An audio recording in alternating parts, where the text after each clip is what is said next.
On a highway in Northern Virginia, a brazen daytime shooting of employees from the Central Intelligence Agency stunned the country. The FBI were called in, but the nationwide search quickly became a far-reaching international manhunt. Agents hoped that after years of investigation, a daring operation halfway around the world would put an end to the global pursuit.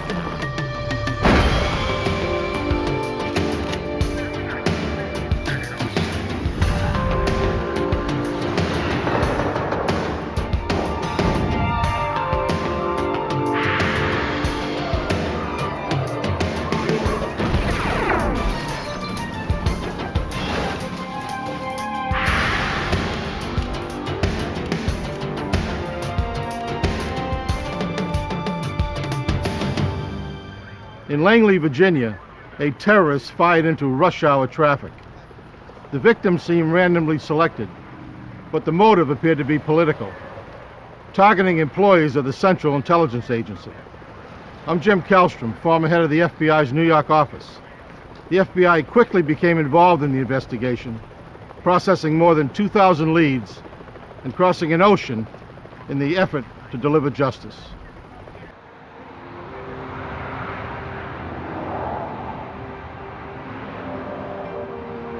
Langley, Virginia, a suburb of Washington, D.C., is home to the headquarters of the Central Intelligence Agency.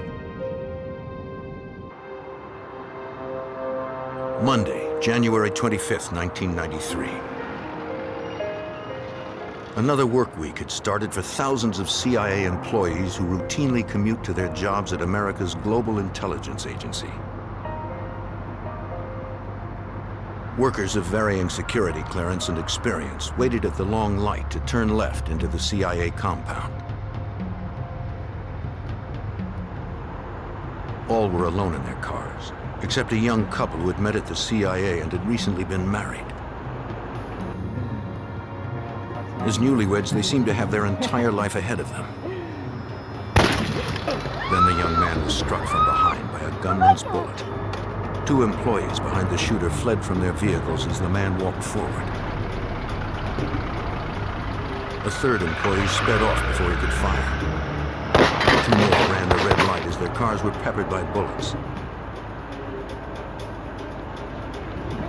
The gunman then shot into a sixth car, hitting the 61-year-old man twice at point-blank range.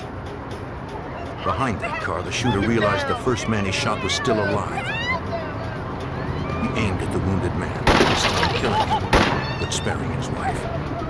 Only one other employee remained, frozen by fear. The 66-year-old was killed instantly by two quick shots.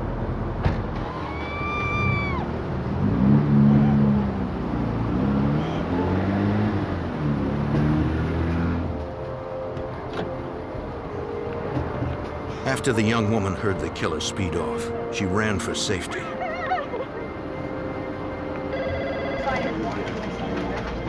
Dozens of urgent 911 calls flooded the switchboard in Fairfax County, Virginia.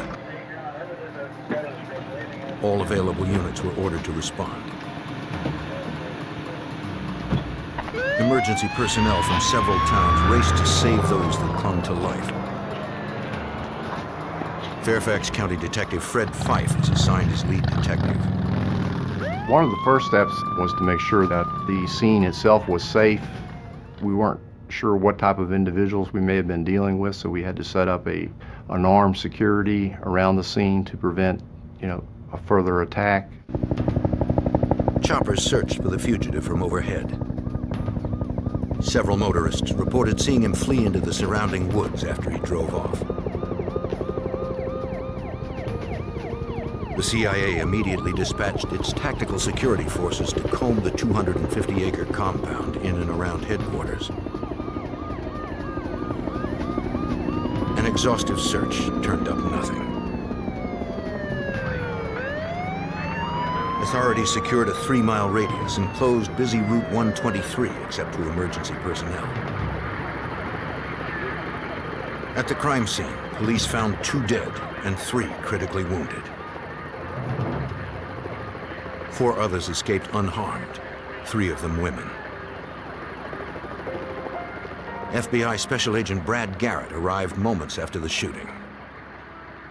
The first thing you do when you walk into a crime scene is, what's the obvious? Well, the obvious is this appears to be directed towards the CIA. It might be directed towards the individuals that were shot.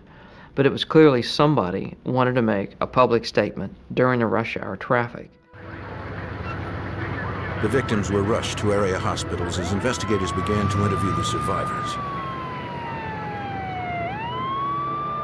Their first step was to alert the public and area law enforcement to the description of the fugitive and his vehicle.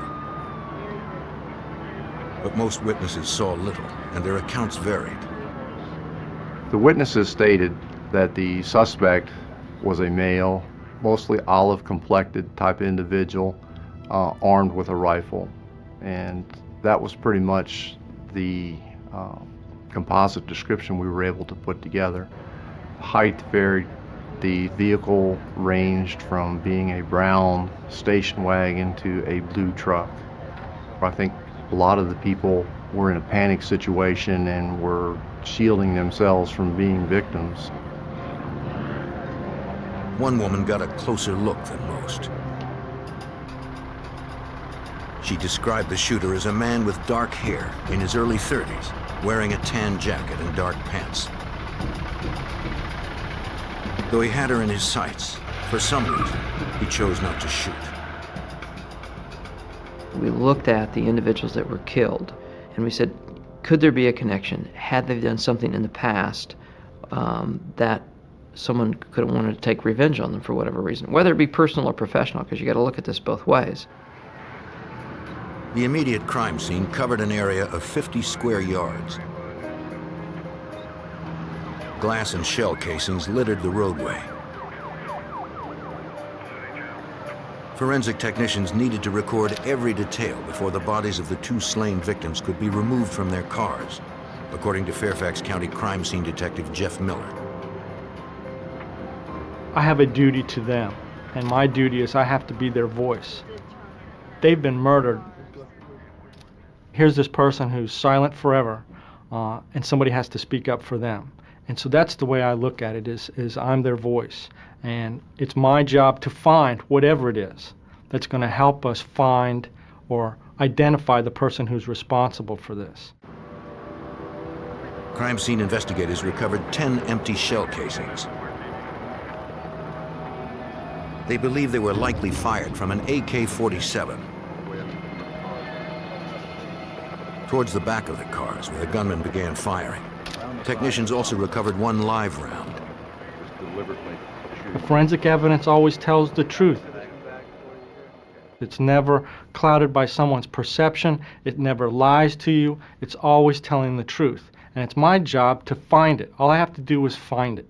And once I find it, and I'm able to examine it, it's going to tell me exactly what happened.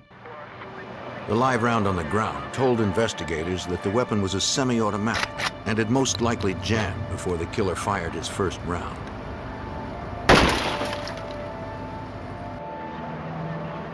Noting the location of the casings in relation to the shattered glass enabled the team to determine the trajectories and order of the gunman's bullets. Investigators also gathered glass samples from each of the vehicle's broken windows. They hoped the combination of several types of glass found in the same location would prove significant. You had a number of different cars. Each of the cars was a different manufacturer. It had a German car, had an American car, had a Swedish car. The glass that's put in these cars is all different. If some of this glass had spattered back on the shooter, even though it was microscopic, someone who had these three different kinds of glass on their clothing, that might be probative of the investigation. While investigators continued to gather evidence at the crime scene, agents and detectives visited nearby hospitals to speak to the remaining survivors. The young woman who had lost her husband in the assault hadn't seen much since she hid below the dashboard most of the time. She said that the man could have shot her at any moment, but like the previous female survivor, he turned away instead of firing. She also told investigators that she and her husband normally used a different entrance to drive into the CIA compound. My husband. FBI agent Brad Garrett wondered who else might have known this. know what was going on. We immediately started looking at who within the CIA, in other words, disgruntled employees, present employees, that may have had a relationship with these people that could have retaliated for whatever reason. There's a lot of bizarre people that have applied to work for the CIA, and they've rejected a lot of people. At the Fairfax County Command Center, the female witness who had gotten the best look at the gunman worked with a police sketch artist. Swear. Based on her description, investigators believe the suspect was of Hispanic or Middle Eastern background. She had not gotten as good a look at his vehicle, but recalled that it was a station wagon. Investigators released the drawings to the public, hoping to elicit leads. One of the first things we had to do was to get out through the media that afternoon a phone number or a system where the potential witnesses that had been in that area that morning could contact us. And we needed to isolate a phone number for that purpose and get it out to the media as quickly as possible. As calls poured in, agents and detectives were still grappling to find a clear motive for the shooting. If they could deduce a reason for the shooter's actions, it would limit the potential suspect pool. Agents searched the victims' backgrounds for possibilities as to why they may have been targeted. He then walked up to this car and fired one more shot into car H. Once we started looking at the backgrounds of the individuals that were shot, and we looked at the circumstances as to why they were at that intersection, it didn't appear, at least to me, that there probably was a link between them being shot, those particular individuals being shot, and the person or persons that shot them. Just 8 hours after the shooting, Fairfax County Detective Jeff Miller examined the cartridges recovered from the pavement at the crime scene. He confirmed the shells were from an AK-47 assault rifle, a weapon used primarily by Russian and Chinese armies. Upon closer inspection, Detective Miller discovered a latent fingerprint on the shell. The difficult part about this whole situation was cartridge casing is a cylindrical shape. The fingerprint went about 300 degrees almost all the way around this cartridge case. So what I had to do was photograph it in different steps. I'd photograph it, then I would turn it about 1/16 of an inch, adjust the light so that it was exactly the same, and photograph it again. And then I would continue to do that over and over so that I had photographed the entire circumference of the cartridge casing. The hour-long process yielded one complete fingerprint. It was investigators' first solid lead. Detectives fed the print into a system that was connected to 185 other databases throughout North America. We could take that one latent fingerprint and send it to any automated fingerprint system in North America and ask them to search their database to see if that fingerprint was on file or was recorded within any of their automated systems. Unfortunately, the extensive search provided no match. Print it out? Yeah. Either the suspect had no record, or he had not committed any crimes within North America. The next morning, police looked for witnesses among area commuters on Route 123 who may have seen something unusual the morning of the attack. They handed out flyers with a sketch of the suspect to 3,000 motorists. Intense media attention generated sightings from across the country. None immediately panned out, but the reports were maintained in the command center's growing database. Through the night, patrols on the roads around Northern Virginia and the Washington, D.C. area remained on high alert. That evening, a car fitting the description of the suspects was pulled over by a Virginia state trooper. The trooper called for backup, then approached the vehicle. Sir, stay He had no idea if he had the shooter or if the man was carrying an AK-47. On January 26, 1993, 36 hours after a lone gunman opened fire with an AK-47 in front of CIA headquarters, killing 2 and wounding 3 others, Virginia state troopers stopped a vehicle that fit the description of the suspect's car. Put your hands up. Keep your hands up. The killer had been described vaguely as having an olive complexion, medium build, and dark hair. Okay, buddy, we've been looking for you. Though the man troopers stopped also fit that description, a fingerprint check confirmed he was not the fugitive. Okay, then we have, By now, dozens of personnel from the CIA, ATF, and the FBI had joined Fairfax County Detective Fred Fife's team in pursuit of the murderer. As additional manpower was needed for different areas, they were brought in and supplemented us. The FBI was very generous.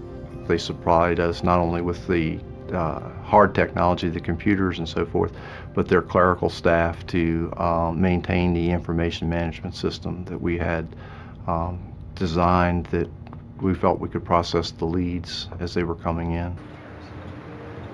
FBI Special Agent Brad Garrett was concerned that despite recovering a fingerprint from a shell casing at the crime scene, investigators were still unable to identify the perpetrator or his motive.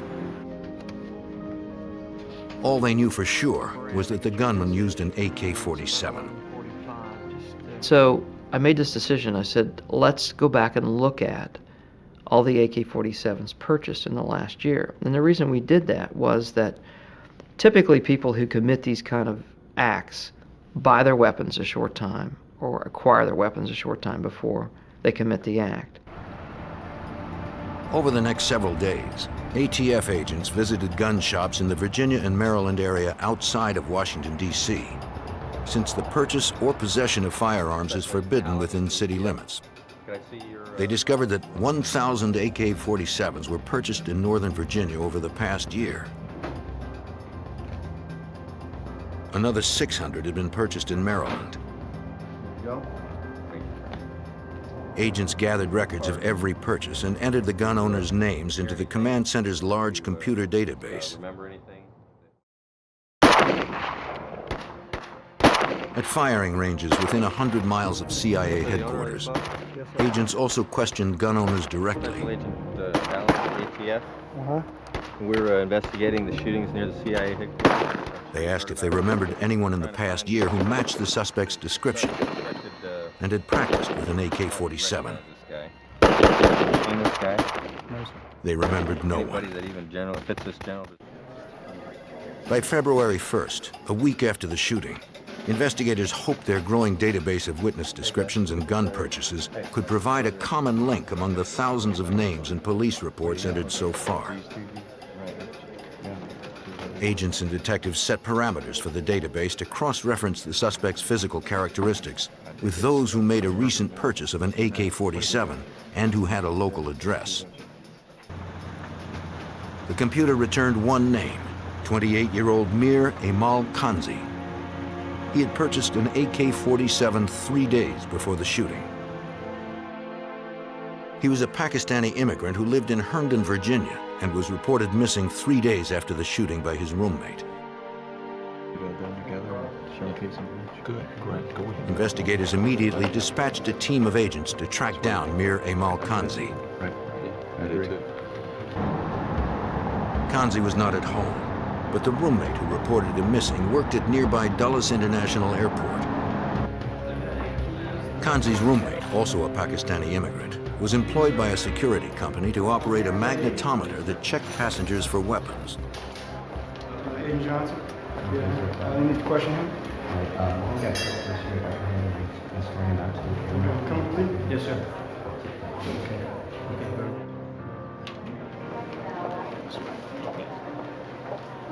He told the FBI that he hadn't seen Kanzi for several days. Set up an interview sometime soon. No, sir.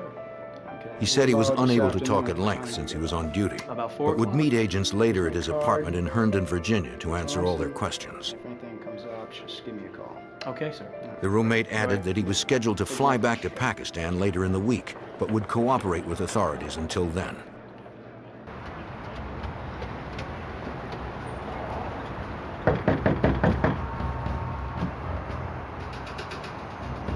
When investigators arrived to question the roommate again, he wasn't there.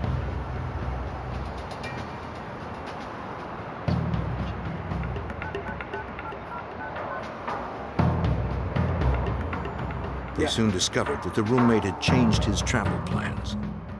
A lot of the plans and commitments that he had told the FBI agent and the detective on Sunday had started to change. He gave a notice at his apartment that he was going to be leaving on Tuesday instead of Thursday.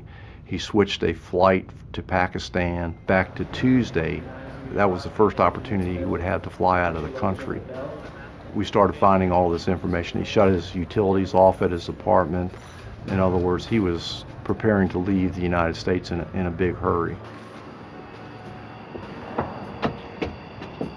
With less than 24 hours until the roommate's flight departed, agents maintained constant surveillance, hoping to catch the roommate or Kanzi at home.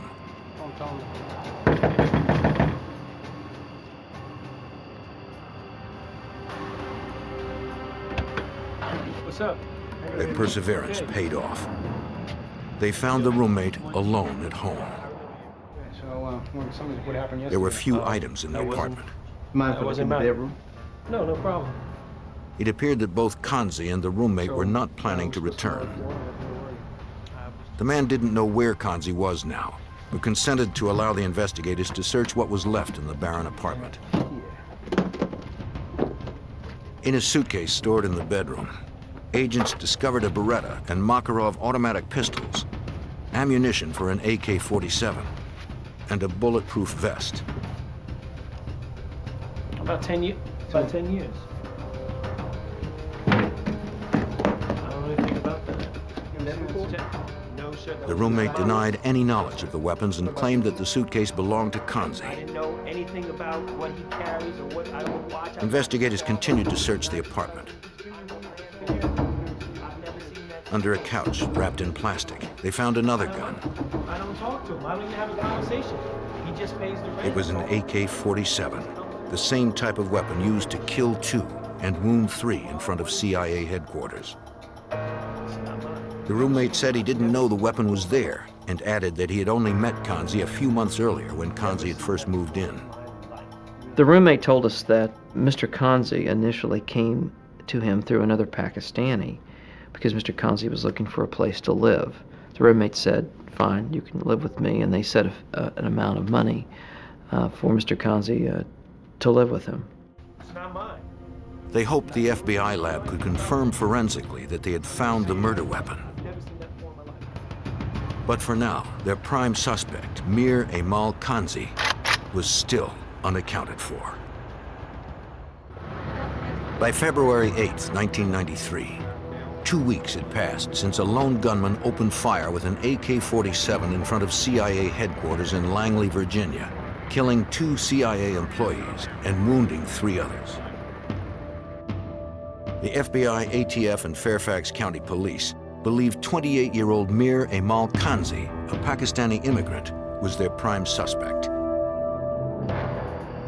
At Kanzi's apartment in Herndon, Virginia, investigators continued their search where they had found an AK-47, the same type of weapon used in the CIA shootings.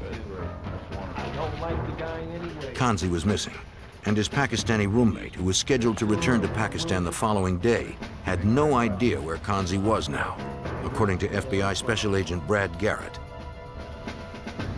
The roommate told us that he really didn't spend much time with Mr. Kanzi. The roommate worked 2 jobs, Mr. Kanzi worked a job. They would occasionally go to the mosque together to pray, but that their interactions with each other were very limited. They were in the apartment many times at different times of the day when the other one was gone. Hoping to assail investigators' suspicions of him, the roommate signed his consent to assist with the investigation. In a closet, investigators found a tan field jacket similar to the one witnesses had described worn by the shooter. In fact, I've seen him. The roommate told him the coat belonged to Kanzi.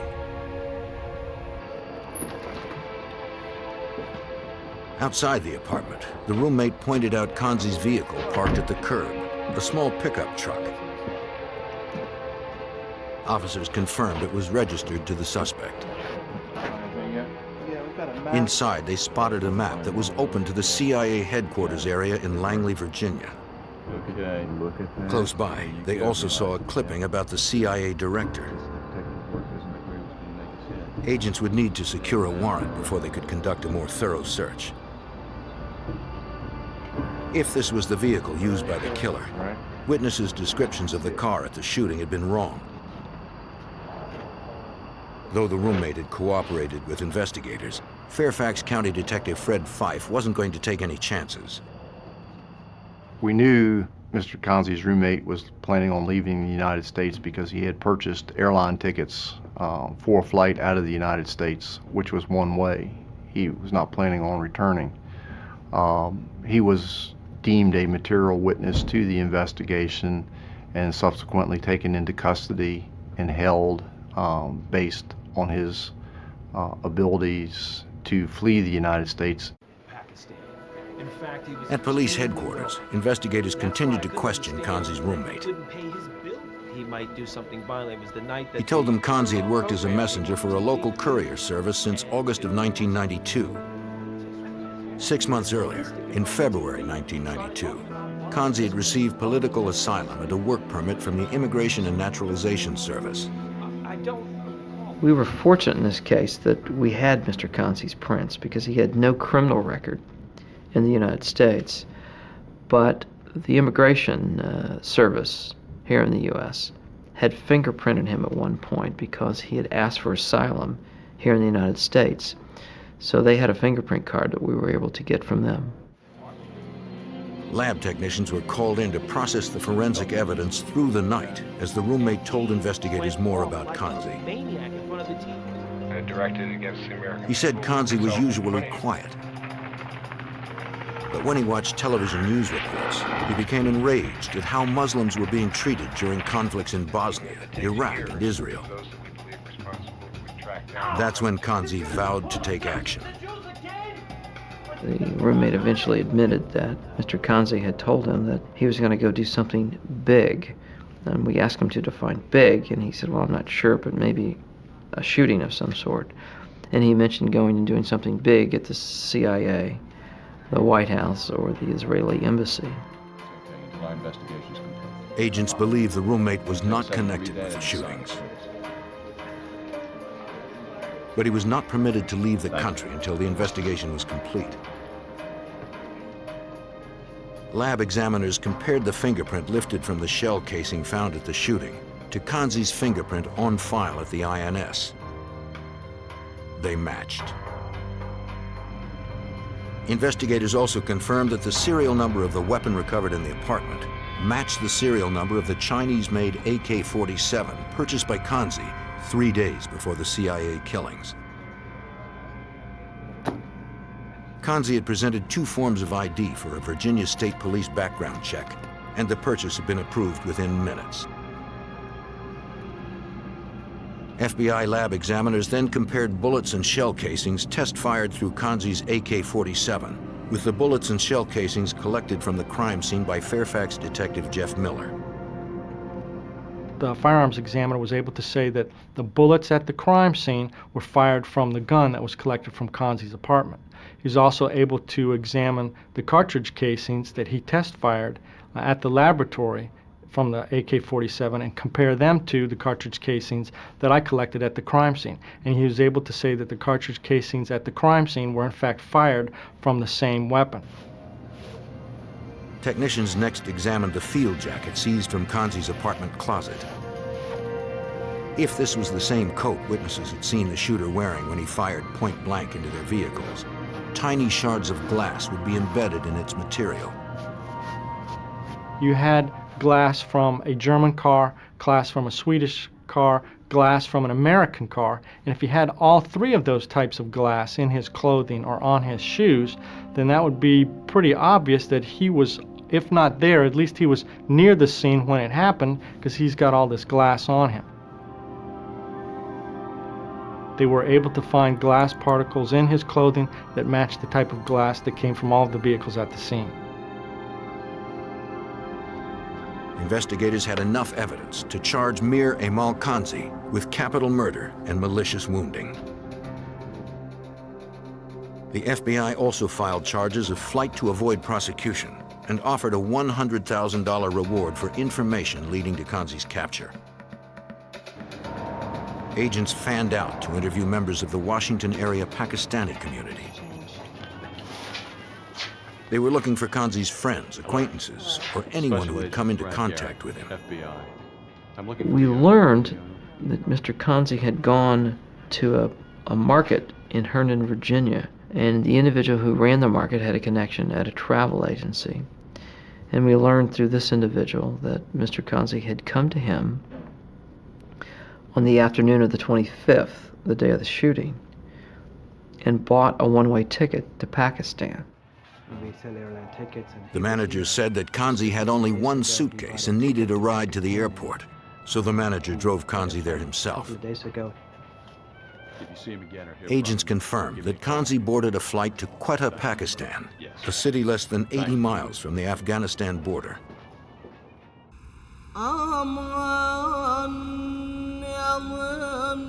2 weeks after the shooting spree at the CIA headquarters, a worldwide manhunt for the killer got underway. The investigation would begin 8,000 miles away from the crime scene in the Muslim nation of Pakistan. In February 1993, 32-year-old Pakistani Mir Emal Kanzi was wanted by the FBI for killing 2 and wounding 3 CIA employees on the highway outside CIA headquarters in Langley, Virginia. 2 weeks after the shooting, agents learned that on January 25th, Kanzi had boarded a one-way flight to Quetta, Pakistan, a city less than 80 miles from the Afghanistan border. By now, he could be anywhere. Finding the fugitive halfway around the world presented overwhelming problems for FBI Special Agent Brad Garrett. One of the difficulties in investigating any case overseas is that, first of all, you have no jurisdiction to begin with. You're just another citizen, a U.S. citizen traveling to a foreign country. So the key in catching any fugitive, obviously, is developing intelligence information. And you do that typically through informants. The FBI turned to DEA Supervisory Special Agent Gregory Lee for help. Since Pakistan had been a major source country of heroin and hashish, the DEA already had established many reliable contacts and informants over the previous 10 years. At the time of the investigation, Agent Lee was the resident agent in charge of the DEA's office in Karachi, Pakistan. Well, the working environment there is a complete contrast to what an FBI agent would be used to working domestically in the United States. And it's like you literally fell out of a tree and then showed up at a place that is foreign to him in every way, to include the language, the infrastructure, how to get around, who to see. We could provide him with protection, with weapons, with anything he needed to help conduct his investigation. In a country of 135 million people that was politically volatile and had rampant corruption among officials, the FBI would need all the help it could get.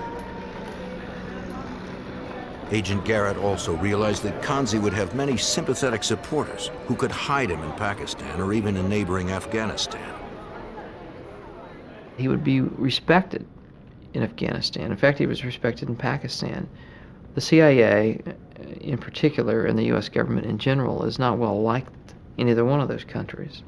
And as a result, people didn't want to give you information about him, because they thought what he did was, in some people's words, heroic. In March of 1993, the U.S. State Department declared Kanzi's alleged attack on CIA employees an act of terrorism and raised the reward for information leading to his capture to $2 million. With the groundwork established, Agent Garrett boarded a 21-hour flight to Karachi, Pakistan. When he landed, DEA agents had already arranged for him to meet his first contact. Agents distributed pamphlets and matchbooks with Kanzi's photo, publicizing the $2 million reward in English, Arabic, and Punjabi. The reward generated leads from as far away as Thailand and London. But informants in Pakistan claimed Kanzi was hiding among the small border towns and tribes in Afghanistan. Kanzi's family originally was from Afghanistan. Their family roots go back to Afghanistan. And keep in mind that the city that Kanzi is from, Quetta, Pakistan, is only about 80 miles from Afghanistan. And so the natural link between Kanzi, Quetta, family heritage, and Afghanistan made sense. Agents traveled to Kanzi's large family home in Quetta and interviewed his brothers who were wealthy landowners. They confirmed that he had visited them back in January, a few days after the shooting in Virginia. Kanzi arrived unannounced, carrying only one small bag. That was unusual, considering the length of the trip from the U.S. The brothers also thought it was odd that Kanzi was wearing no coat, since winter in Pakistan was then at its coldest. Kanzi only stayed for a few days, then left as quickly as he'd arrived.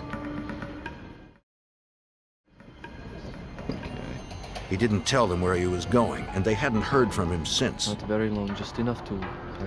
A few weeks later, the brothers became aware that their brother Amal was a wanted terrorist from reports on CNN. Give you our card.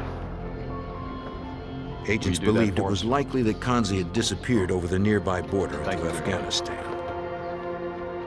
We knew that it would be safer for him in Afghanistan because, by and large, Afghanistan, particularly back then, is a country that's just basically a bunch of tribes that control different parts of Afghanistan.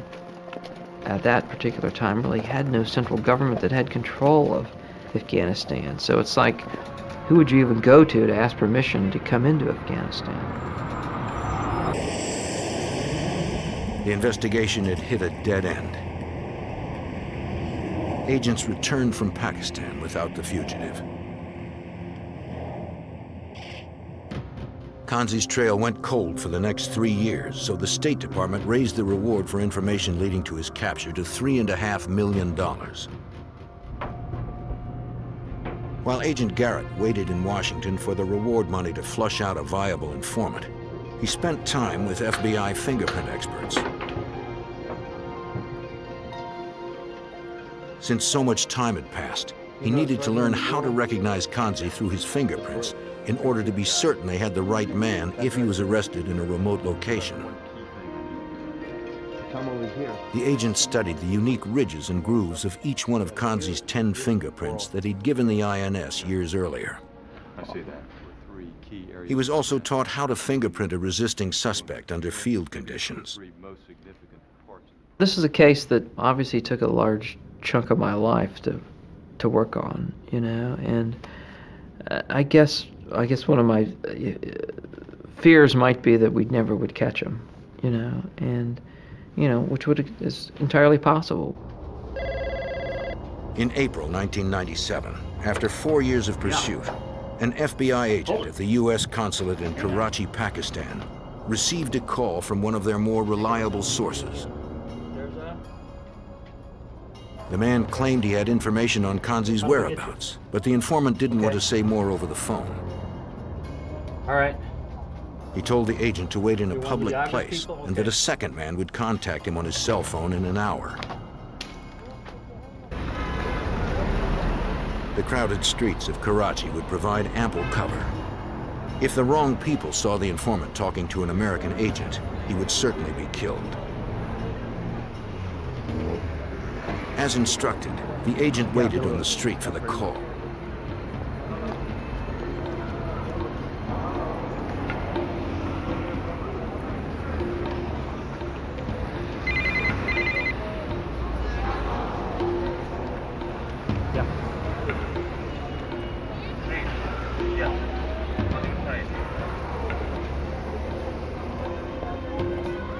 The agent hoped his contact would have viable information that would finally lead the FBI to Kanzi.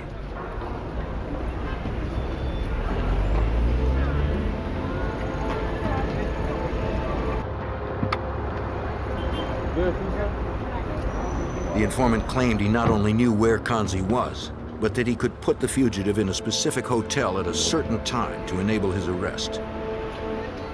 The informant represented a group of Kanzi's protectors who decided the reward money was too great to pass up. The highest levels of the U.S. government were involved. The White House approved a secret arrest plan. The Secretary of State then secured permission from the Pakistani leader for U.S. agents to carry out the operation. Pakistan is very sensitive to their image. They're very proud people. They don't like the idea of a Pakistani being identified as an international terrorist, somebody who would travel halfway around the world to Washington for the purpose of killing CIA employees. To them, he's an embarrassment. Gentlemen, welcome. Agents arrived in Pakistan with a special ops team from the FBI training facility in Quantico, Virginia. Just exactly what our intelligence. They would need to extract Kanzi from a hotel room in a remote desert town in north-central Pakistan, where their informant promised he'd be. Getting his fingerprint is going to be key. Gentlemen, let me direct Each member would be assigned a task based on a surveillance report of the hotel's layout. Agents secured a room across from the hotel where the informant claimed Kanzi would be staying. They had no way to independently confirm if Kanzi was there. All they had was the informant's word. The informant told investigators that Kanzi's room was on an upper floor. All right, let's do that. That's great. Based on the informant's description of the interior layout, agents would have to first secure the lobby and then the stairwell before they could enter Kanzi's room. The informant added that the hotel did not lock its front door and had no security guard. Show us where the person. We took that information, we developed an arrest plan, how we were going to enter the room, who was going to do hall security, what we were going to do once we were in the room. Because it's extremely important when you do arrest scenarios that everyone know exactly where they're going and what they're supposed to do. Each had their assignments. Once they secured the lobby and stairwell, the front agent would coax the fugitive out of his room by calling for morning prayer. They put on body armor and checked their weapons. To hide their paraphernalia, they wore shalwar kamises, traditional Pakistani clothing, over their Western garb. On June 15, 1997, the operation to arrest Mir Emal Kanzi went into action. The team arrived at 4 a.m., figuring there'd be fewer people on the street at that early hour. But when they tried to enter the hotel, they found the front door was locked. We can't get in. So here's 4 Americans dressed up in Pakistani garb standing out, at 4:05 in the morning outside this hotel. Clearly the anxiety was, off the charts because of where you were. It's almost like you're in a dream a little bit. It's like this is surreal. To make matters worse, the street was filled with people who likely noticed that the Americans were clearly out of place. We didn't realize that this particular location was extremely hot in the summer. So people started to work at 3 or 4 o'clock in the morning. So the street was full of people. So it's another thing that we didn't calculate for. The informant had been wrong about the locked door. After 4.5 years of pursuing Kanzi, the FBI had hit another obstacle. On June 15, 1997, an FBI arrest team disguised in Pakistani garb attempted to gain entry to a locked hotel in north-central Pakistan where they believed suspected terrorist Mir Emal Kanzi was hiding. But to FBI Special Agent Brad Garrett, it appeared that their informant had misled the team. When we went up to the hotel, and the initial intelligence was that the door would be unlocked and there'd be no security guard, and we get there and the door is locked, and then within a few minutes we realized that there is a security guard there. Agents summoned the guard and pushed their way into the hotel. The team secured the lobby and moved quickly up the stairs. They hoped the informant had been correct about Kanzi's room number, if the fugitive was in fact there at all. When everyone was in place, the front agent knocked on the door and called for morning prayer to coax out whoever was on the other side of the door. If Kanzi was inside, he may be armed. Agents prepared for the worst.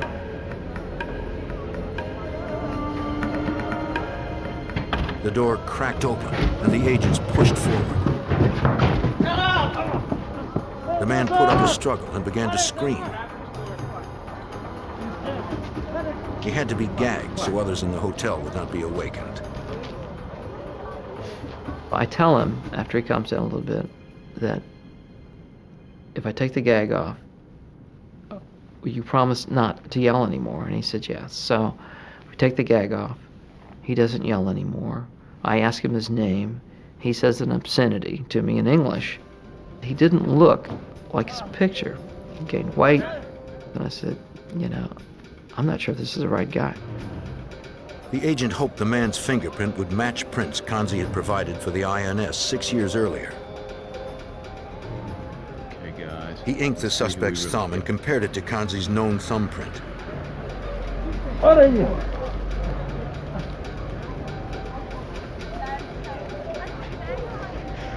The prints matched. After more than 4 years and 8,000 miles, the FBI finally had suspected terrorist Mir Emal Kanzi in custody. But their mission was by no means complete. Not only did they have to get Kanzi and themselves out of the hotel safely, but also out of Pakistan altogether. DEA Supervisory Special Agent Gregory Lee assisted the FBI with logistical support in Pakistan. You've got a guy in custody now, and you're in a foreign land, you're about 8,000 miles from home, you're out in what's essentially the high desert that would be Death Valley here, and you're trying to get this guy from Pakistan back to the United States.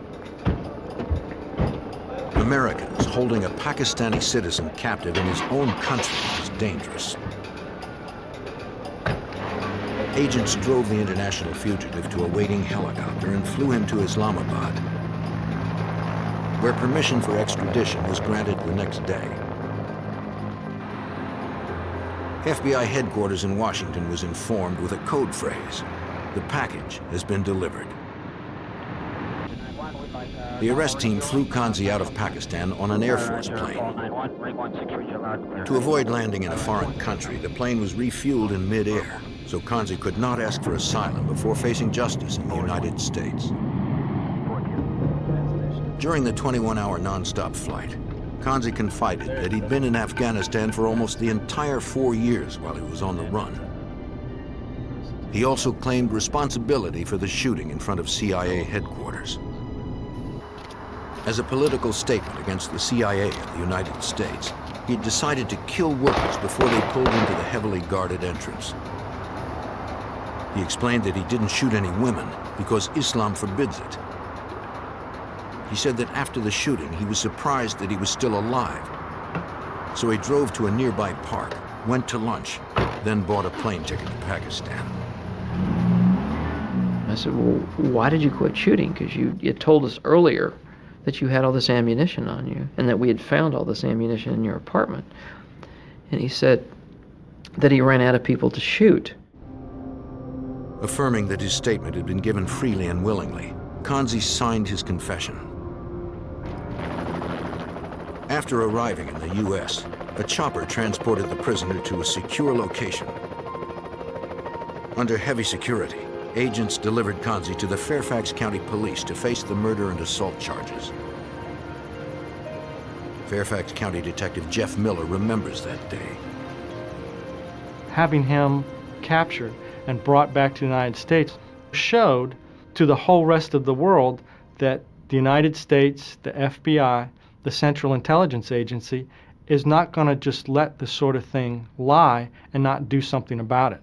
No matter how long it takes, no matter where these kinds of people may hide, the United States is going to do their very best to try and track these people down and bring them back to justice.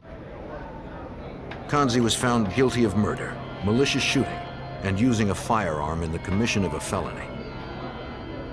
He was sentenced to death and is scheduled for execution in 2002.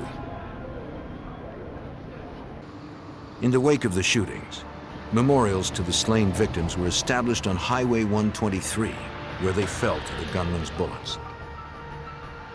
The CIA tightened its security at the Langley compound and at all of its offices around the world.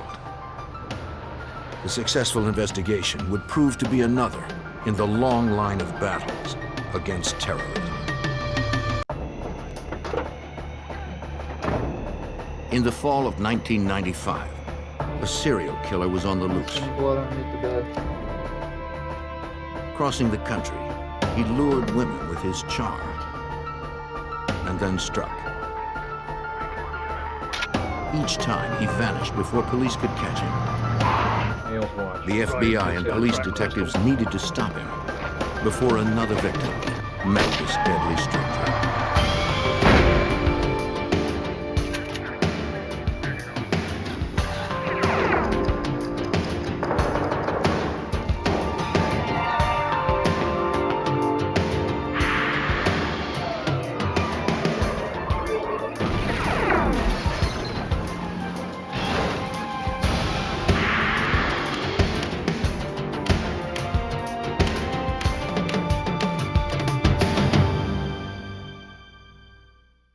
The body of a young woman found burned in a truck launched a manhunt to find her killer. When more bodies began to turn up across the country, the FBI believed the cases were linked. Investigators had a suspect. They just couldn't find him. I'm Jim Kallstrom, former head of the FBI's New York office. Agents would enlist the help of local law enforcement and even long-haul truckers to stop a cross-country killer.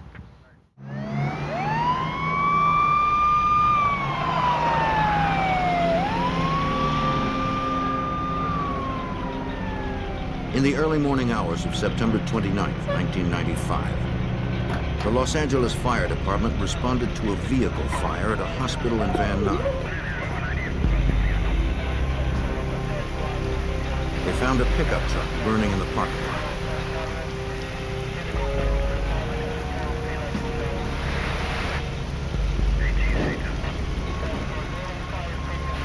When the flames were extinguished, they found human remains. Firemen contacted the Arson and Homicide Division of the Los Angeles Police Department. Homicide detectives responded to the scene and were briefed by uniformed officers already there.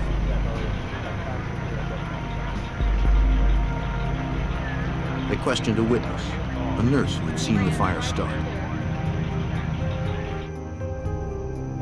She said she had arrived for work before dawn for the early morning shift. In the parking lot, she saw the truck go ablaze.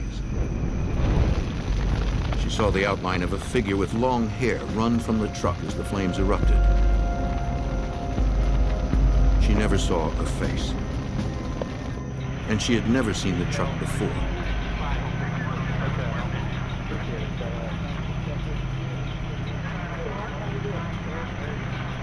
Investigators inspected the vehicle.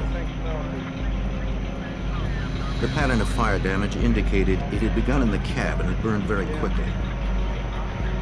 Investigators believed it had been intentionally set.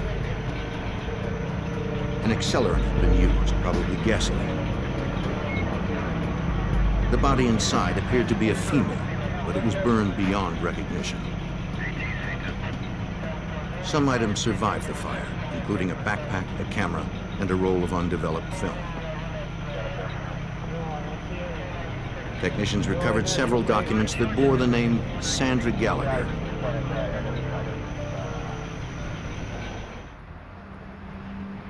By sunrise, detectives at LAPD's Van Nuys station had run the truck's plates. Okay, I'll call back. Through DMV records, Detective Mike Koblenz was able to confirm that Sandra Gallagher owned the truck.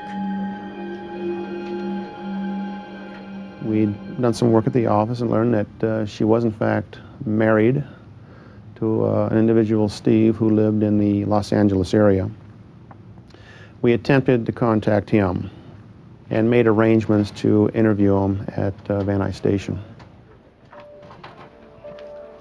Detectives suspected it was Sandra in the truck, but identification through dental records would take a few days.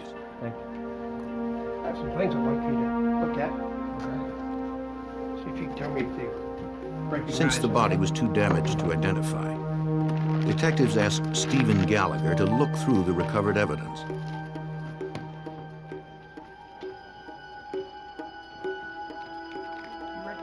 He said the backpack, camera, and other items were Sandra's.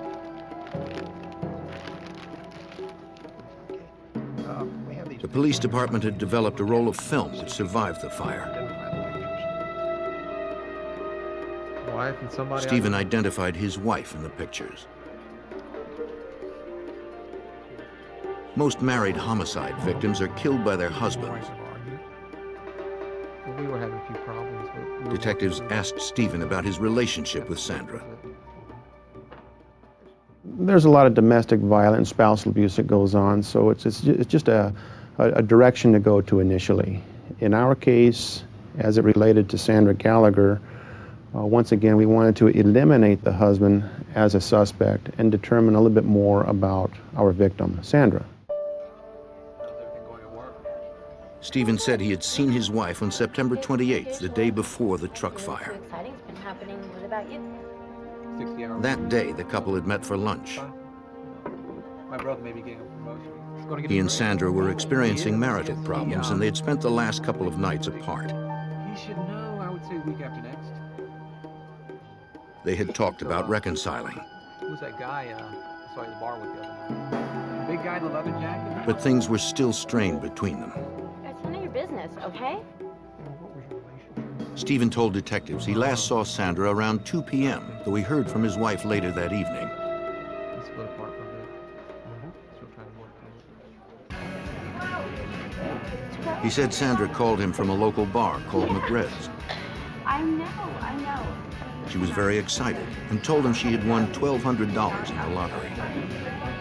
I was over my brother's. Since that call, Stephen hadn't heard from his wife and had no idea where she had gone. There were a few other people.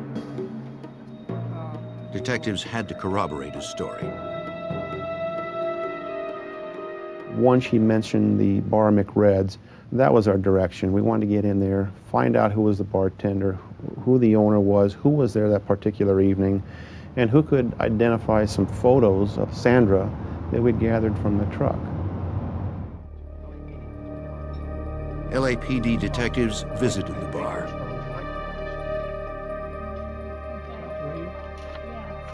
When shown a photo of Sandra Gallagher, the bartender recognized the woman. Okay. What can you tell me about her? She knew her by her nickname, She Sam. had a lottery ticket. Hey. Guess what? The bartender confirmed that Sandra had been in the bar on the night of the 28th. She had told everyone about her lottery win. Yeah. Some customers overheard the detectives' questions and said they had also been in McRed's that Can evening. you tell me about her when she was in here the other night? They also remembered Sandra and recalled one man who talked with her that night. These people in the bar had mentioned to us that they recognized the photographs, and they identified the photographs as a female by the name of Sam. This is the name that they knew her by, was Sam. And everybody had mentioned she was with a person by the name of Glenn. Yeah. They described Glenn as having long blonde hair and a beard.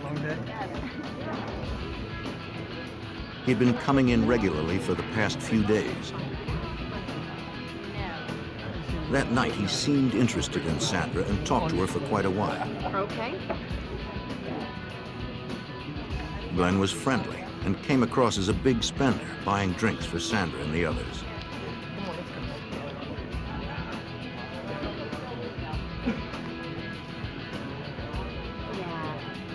When the bar closed, Glenn had asked Sandra for a ride home. He said he lived nearby.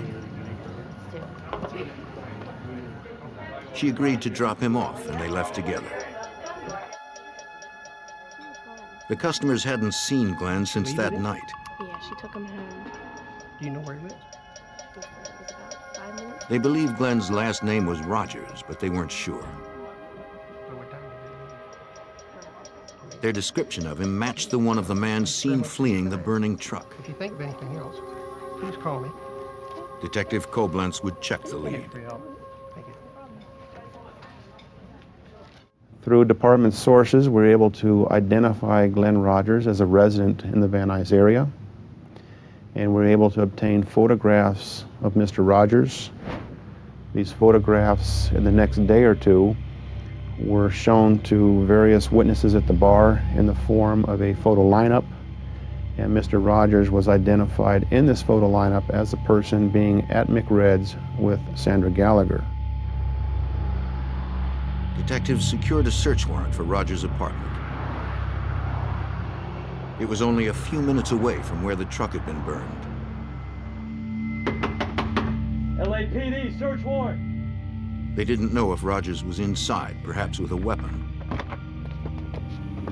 Uniformed officers entered first to clear the apartment. Rogers wasn't there.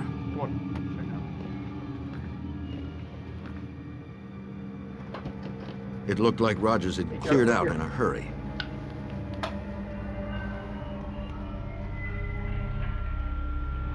Detectives recovered a purse and a woman's wallet. It was empty of cash and held no ID. Your identification. They also found a woman's earring.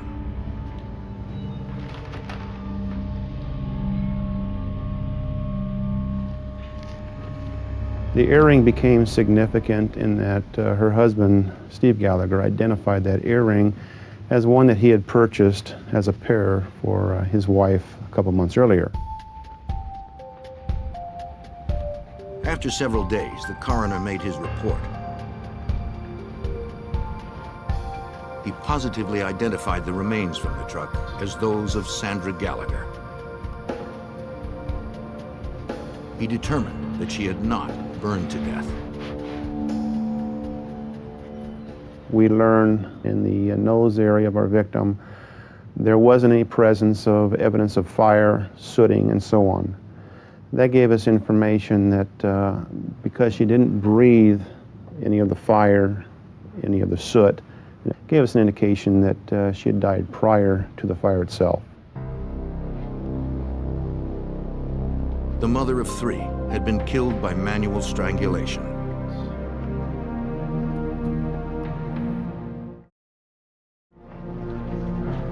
Los Angeles detectives charged Glenn Rogers with Sandra Gallagher's murder and issued a warrant for his arrest. They entered Rogers' name and description into the NCIC, the National Crime Information Center, a database that links over 57,000 law enforcement agencies nationwide. That informs other agencies around the United States that Glenn Rogers, in this case, is in fact wanted in Los Angeles for murder. It would list the agency, Los Angeles Police Department, Van Nuys area, with my name and my phone number. If they have any contact with Glenn Rogers and happen to run him, this warrant would show up in their jurisdiction and he'd be taken into custody. Detectives sought out anyone who knew Glenn Rogers. They learned he frequented local bars and worked odd jobs, mostly in construction.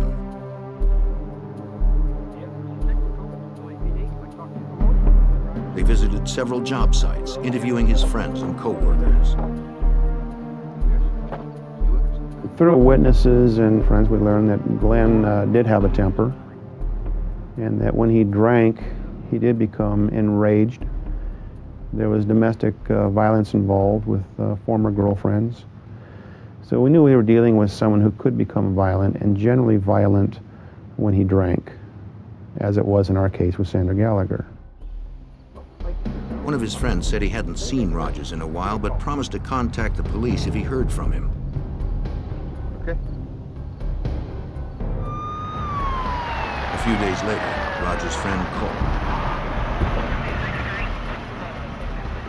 He said Rogers had phoned him from a motel outside Jackson, Mississippi.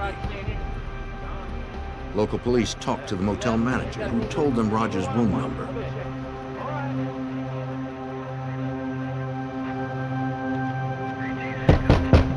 Police, open up!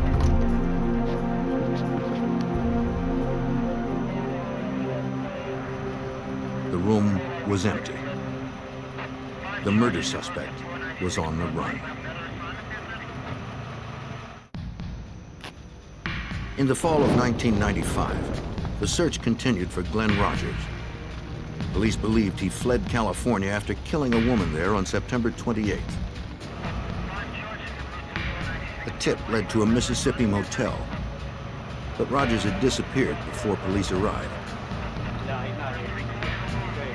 Police issued an APB locally.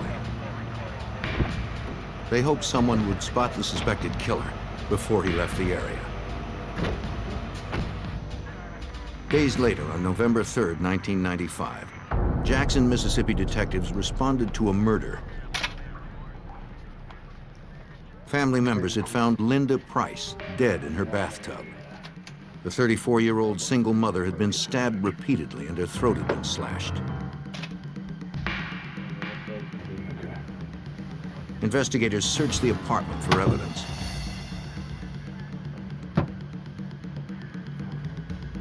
Technicians photographed the scene and lifted numerous latent fingerprints. They found no murder weapon. No valuables seemed to be missing. There was no apparent forced entry, and the killer had locked the door when leaving. The details of the crime scene led Jackson homicide detectives to conclude Linda Price had been killed by someone she knew. In the morning, they interviewed her mother. Perhaps she knew the killer as well.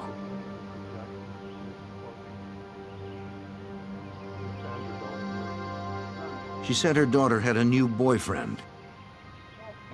His name was Glenn Rogers.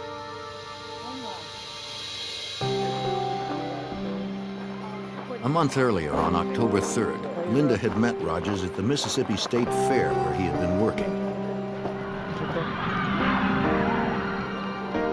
He was charming, and Linda fell for him right away. That's pretty close, huh? They soon rented an apartment and moved in together.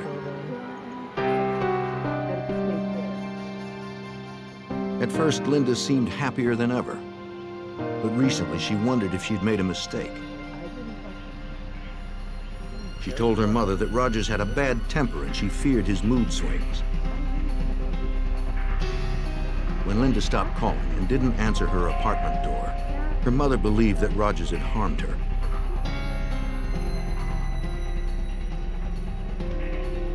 Again, Rogers was nowhere to be found. Jackson detectives believed he had left the area.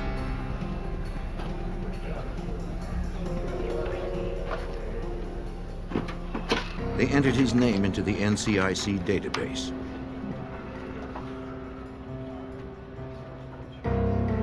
Learning Rogers was wanted for murder in California, they contacted Detective Mike Koblenz in Los Angeles. Jackson, Mississippi at that time contacted me, informed me of a murder they had, and they wanted more information on Glenn Rogers as he was a possible perpetrator in that case. The murders followed a pattern. The victims in California and Mississippi had both been charmed by Rogers. They had been isolated from others, then brutally killed just before Rogers fled the area. The investigators believed that Rogers was on a rampage that probably would not stop until he was found. In our minds, we knew that we had a major problem going on here. We felt if he wasn't apprehended, that there could very well be more victims. Jackson police asked the public to call if anyone saw Rogers in the area. Witnesses reported sightings, but Rogers stayed one step ahead of authorities. The detectives contacted the FBI field office in Jackson. Hey, got your other picture. pictures from the crime scene, I think you're going to find... They believed Rogers had left the state like he did after the California killing. Agents filed a federal warrant for unlawful flight to avoid prosecution. Perhaps federal resources could help stop the killer. FBI Special Agent John Huber helped coordinate the multi-state investigation. This case was very high speed, very fast. The murder he committed in Jackson was on November 3rd, it was Linda Price. Subsequent to that, he committed another murder on November 6th. On that date, police in Tampa, Florida responded to a murder scene at a local motel room that had been rented by Glenn Rogers.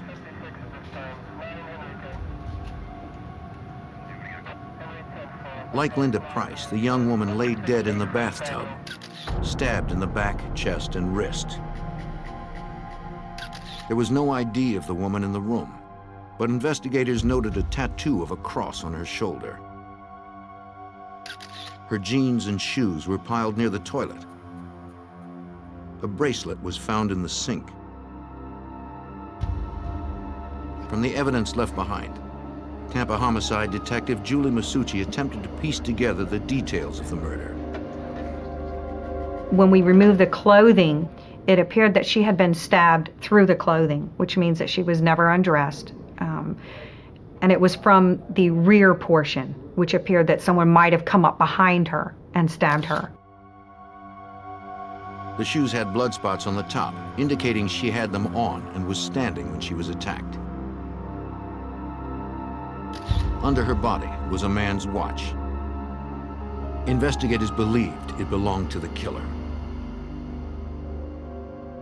It was significant that she was placed in a bathtub and that it appeared that someone tried to clean up any evidence that they left behind. We had found towels to indicate someone had wiped up blood off of a floor. It appeared that the bathtub water had been run to try and clean up any evidence that was left behind. The detective interviewed the housekeeper who discovered the body. That morning, she had been making her daily rounds just after checkout time.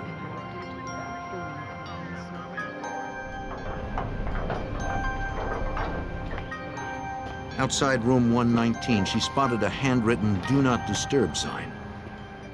Housekeeping! She said she didn't clean the room the day before because she saw the sign and wanted to respect the privacy of the people staying there. On this day, the occupants were scheduled to have checked out.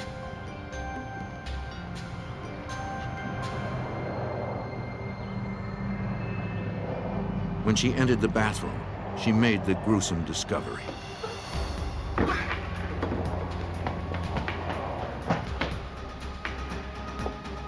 Detectives asked the motel manager if she knew about the people staying in room 119.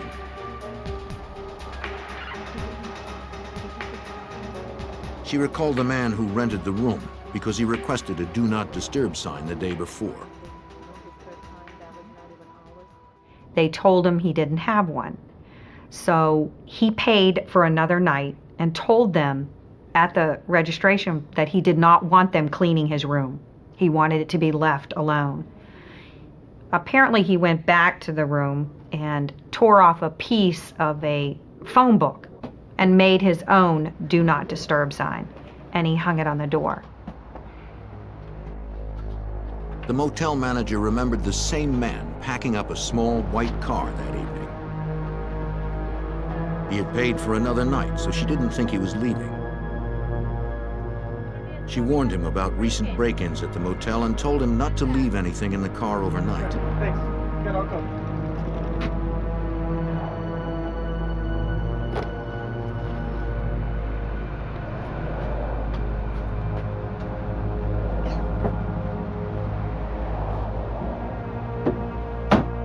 The detectives checked the office records, finding the registration card for room 119.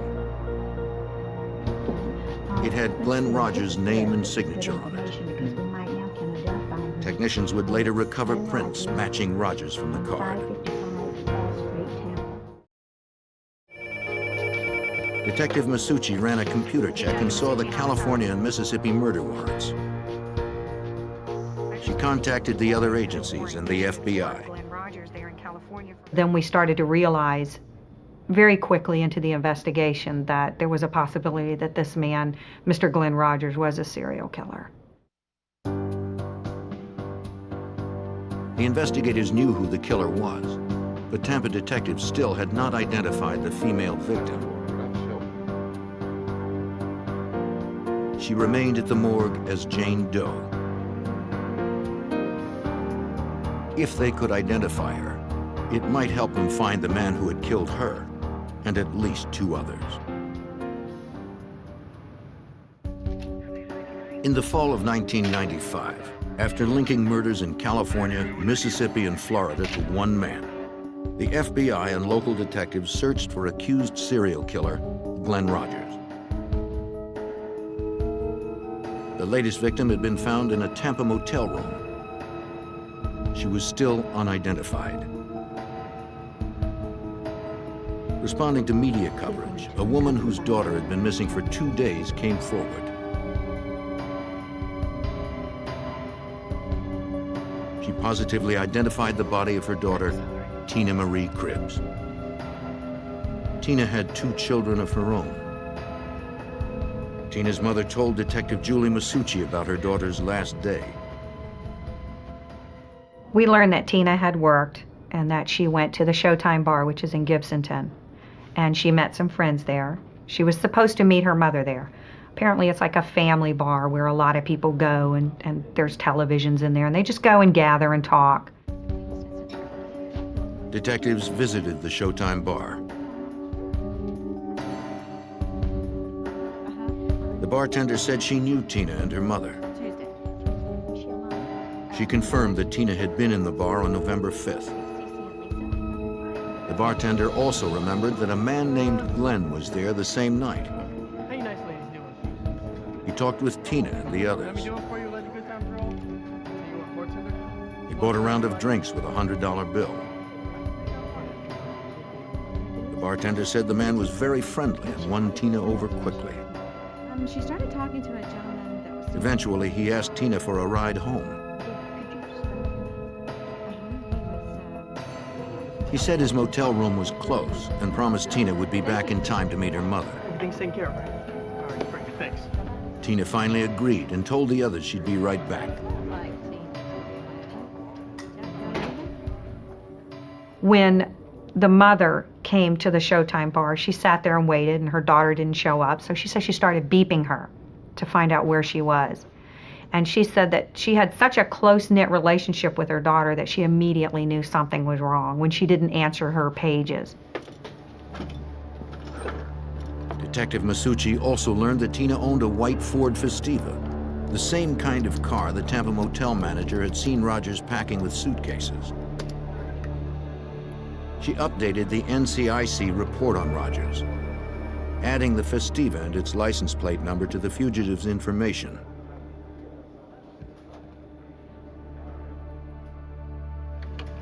FBI Special Agent John Huber was surprised that Rogers wasn't trying to conceal himself. Glenn Rogers seemed to not care if he would get caught or had no fear of the law. He would always use his real name when dealing with people and checking into motels. He would drive cars that weren't stolen, either belonged to the victim, which he could easily be linked to, or his own vehicle. He didn't seem to care. If people knew what was happening, he wasn't trying to hide. The search for the serial killer hit the news. TV stations across the Southeast broadcast pictures of Rogers, asking anyone spotting him to call authorities.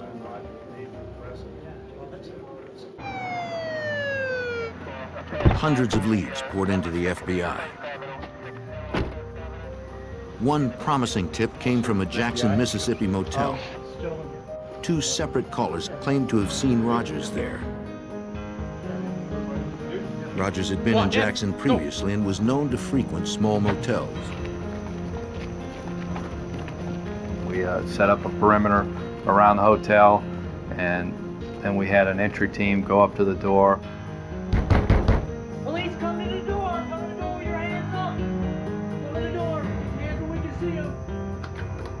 Hands off! Hands off! Agents were cautious until they could identify the man. Put that on the wall! Where is it? Hands on the wall.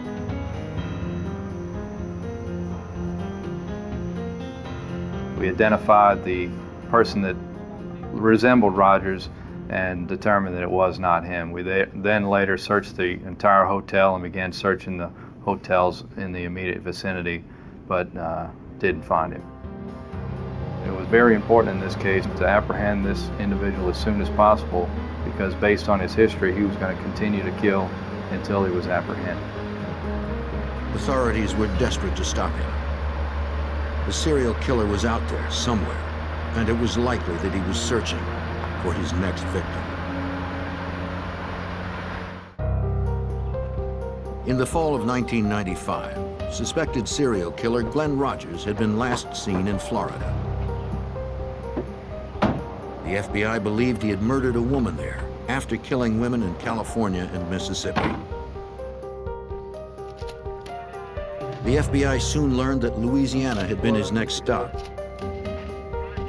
On November 10, 1995, Andy Sutton, the mother of four, was found murdered in her Bossier City, Louisiana apartment. Bruises on her legs. Like two others, she had multiple stab wounds to her upper body and back. The Bossier City detective questioned the victim's roommate and former boyfriend. 9 o'clock. Andy's roommate was a waitress and had worked late the night before Andy was killed. Went in together.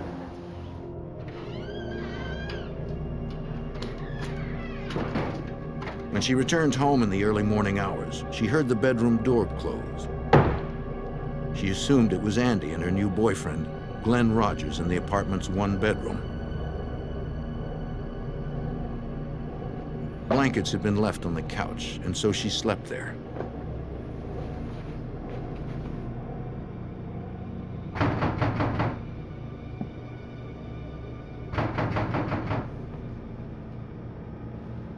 After daybreak, she was awakened by someone at the apartment door.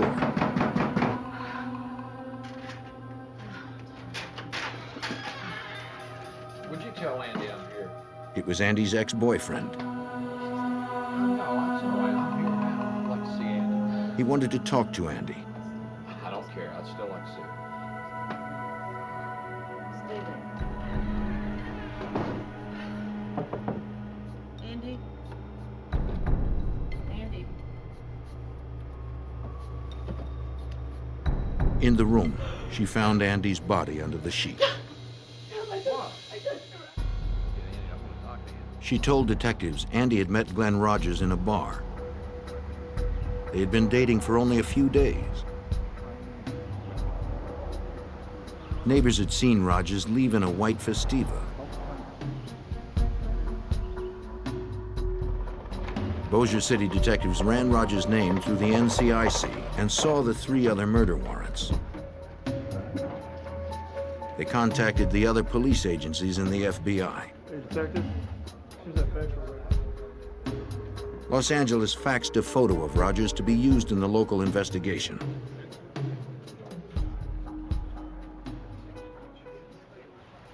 Louisiana television stations picked up the story. Viewers were asked to be on the lookout for Rogers, but they were warned not to approach the deadly fugitive.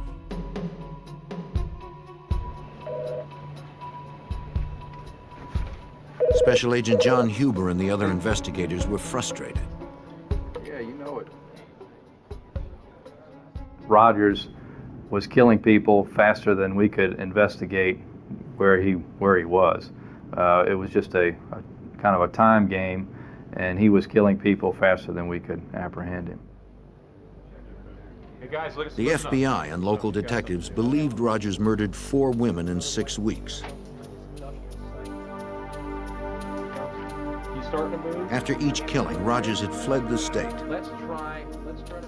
The locations he chose were random. Let's try to focus in. Despite their best efforts, investigators couldn't keep up. They needed to spread the description of Rogers and his vehicle across the country. Let's start off with Agents sent requests to truckers over their CBs to be on the lookout for a white Ford Festiva. They posted wanted flyers in truck stops and rest areas.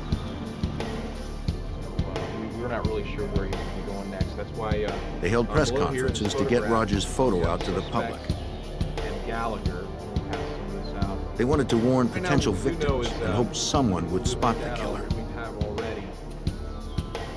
Through the media, agents released details of Rogers' MO for finding victims and the route he traveled. Gallagher was viciously raped and murdered. The FBI Set began on the fire process on of adding Rogers to their 10 most wanted list. 1996.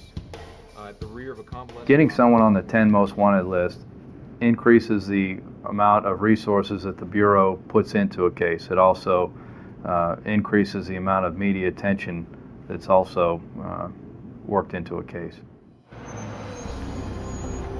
The tips began to increase.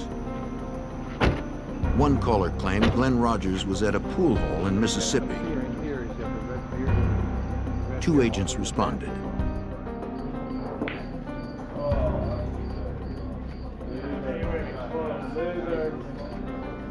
One of the pitfalls of an intense media campaign are the many false sightings that well-intentioned citizens call in. Well, gentlemen, Special Agent Huber. The man in the bar was obviously not Rogers. What's going on here? You have ID?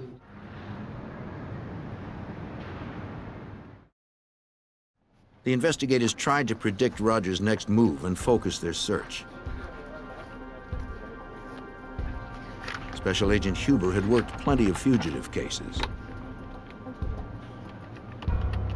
A lot of times in fugitive investigations, when people are in trouble, they'll go to areas that they're familiar with, or associates or friends. In this particular case, Rogers' family and friends were mostly located in the Kentucky area, and that's where a lot of our resources were focused.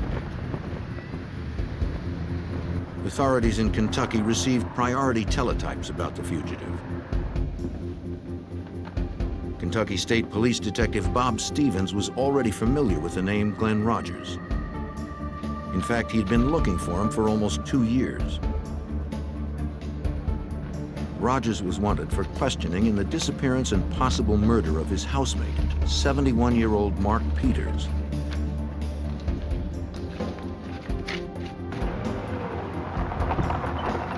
Almost 2 years before Glenn Rogers' cross-country crime spree began, his brother had called the Kentucky State Police. Yeah, I'm glad you're here. The body had been found inside his family's cabin.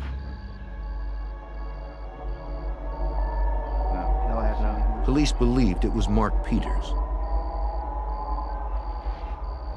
Peters had last been seen with Rogers. The cord tied around the corpse's hands and feet matched one found in the home the men shared. Authorities could not determine the cause of death, and they couldn't find Rogers. 1029 on it, please. The case is still ongoing and still pending. We had one suspect, which was Glenn Rogers.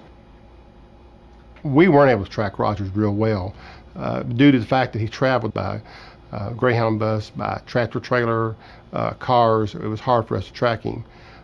So we had a hard time trying to know where his next step was. Still, the investigative focus in Kentucky paid off.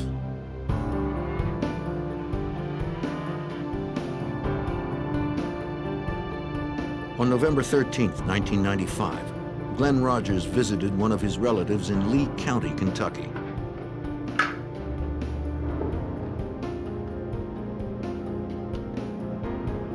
When he left, she called the Kentucky State Police. Hi, I think you're looking for my nephew. Glenn Rogers. She said he was driving a small white car heading west toward Interstate 75. When Detective Stevens heard that Rogers was sighted nearby, he set up on the road he believed Rogers would take to I-75.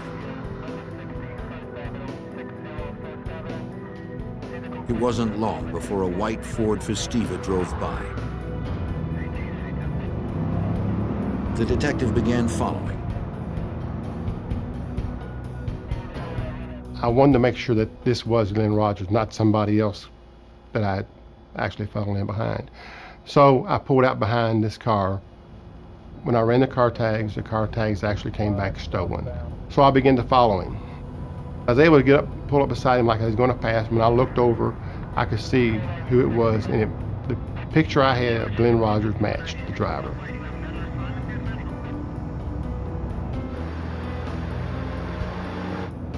The detective requested backup.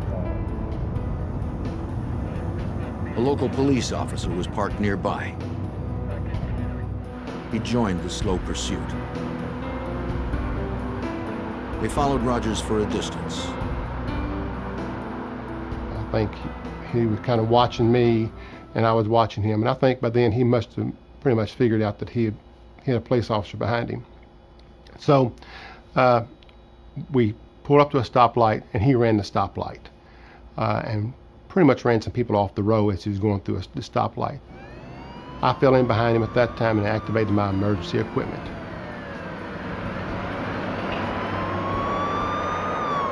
Rogers didn't stop. He sped up. He's on to us now. Stand by. Several miles ahead, police set up a roadblock and tried to clear the road of traffic. Go, go! They hoped this would be the last stop for the elusive killer.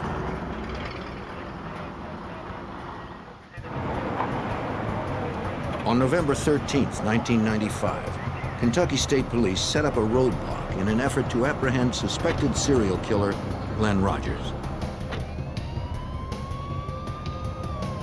Armed officers waited at the roadblock. Shoot his tires! Shoot his tires! They fired at his tires, but they didn't stop the killer. Detective Bob Stevens was close behind. We followed him down the road. He had run several cars off the highway, ran a school bus off the highway. He was driving on the wrong side of the highway. And so it was determined that he had to be stopped. Sergeant Barnes was able to get up the other side of him. And when he came back, he tapped him, spun him out of the highway, off the highway into a ditch. They didn't know if the fugitive was armed.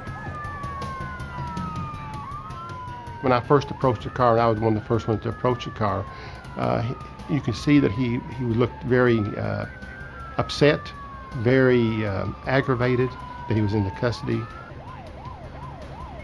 He was very defiant and just didn't want to be taken into custody at that time.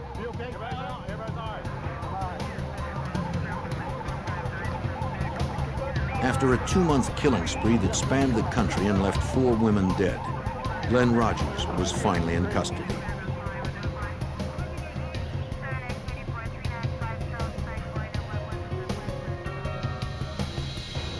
The vehicle identification number of the white Festiva confirmed the car belonged to Tina Marie Cribbs, the victim in Florida. Technicians scoured the car for evidence. They found shorts with blood on them, a blanket, and a woman's purse. These and other items linked Rogers to the murders in Mississippi, Louisiana, and Florida.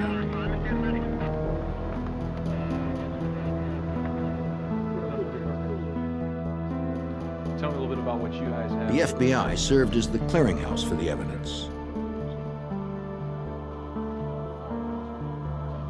FBI agents and detectives from 5 states met in Kentucky to outline the case.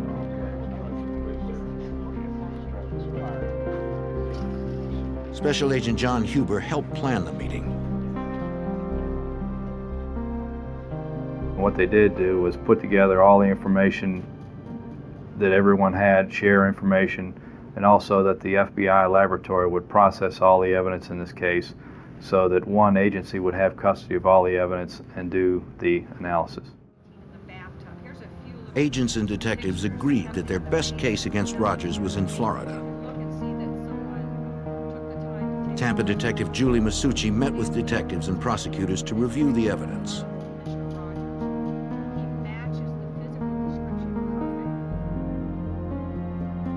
They believe the watch found in the tub with the victim belonged to Rogers. A photograph of Rogers with Mississippi victim Linda Price revealed he wore that type of watch. Detective Masucci was confident in her case due to the physical evidence implicating Rogers. We had Tina Cribb's car that he was apprehended in. We had some shorts that belonged to him that had some of Tina Cribb's DNA on them. The registration slip that Mr. Rogers signed himself, fingerprints that were found inside of motel room number 119, where the victim was found, and miscellaneous items that were found inside of the car when he was apprehended. On July 11th, 1997, almost 2 years after the murder of Tina Marie Cribbs in a Tampa motel room, Glenn Rogers was convicted of first-degree murder and later sentenced to death in Florida. 2 years later, Rogers was extradited to Los Angeles to stand trial for the strangulation death of Sandra Gallagher, whose body was burned in a truck fire. She poured over the victim's body and in the cab of the truck. He was seen. Prosecutors outlined the victim's final hours for the jury.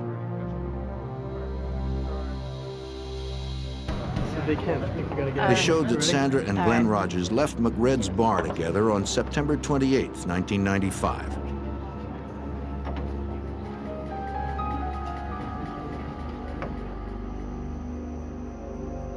At some point, there was a struggle, perhaps as Rogers made an unwanted sexual advance. He strangled her, crushing her windpipe.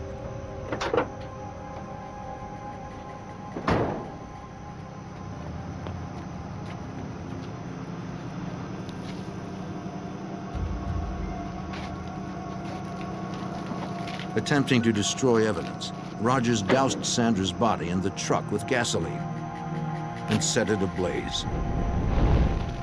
Then he ran.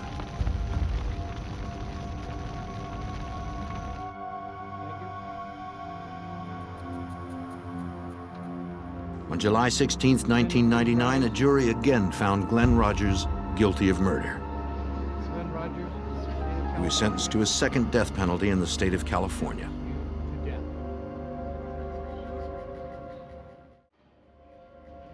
Los Angeles detective Mike Koblenz was impressed by the nationwide partnership of everyone involved in the hunt for Rogers.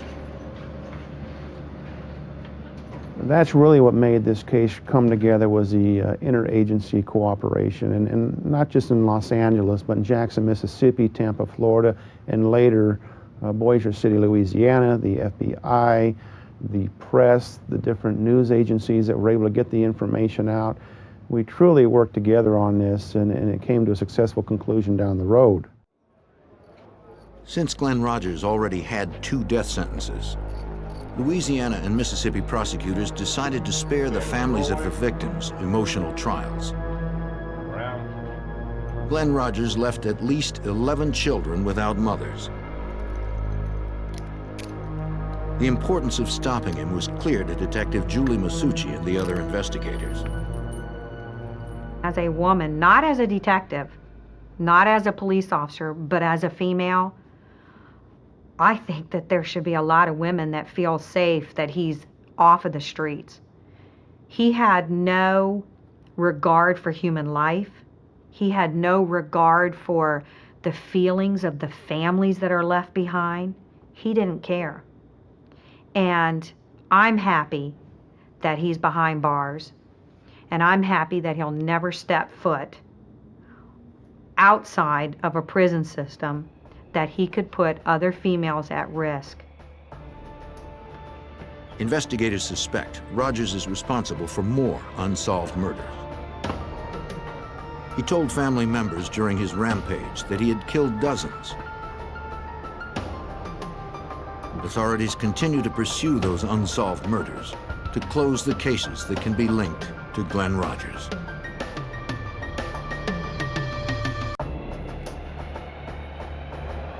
In the Pacific Northwest, tragedy would forever bind 3 women who would never meet. One disappeared just months before her wedding. Another vanished, leaving 2 children behind. A third survived her night of terror and spoke for the others she never knew. The hunt for a serial killer led FBI agents cross-country as they followed his deadly trail.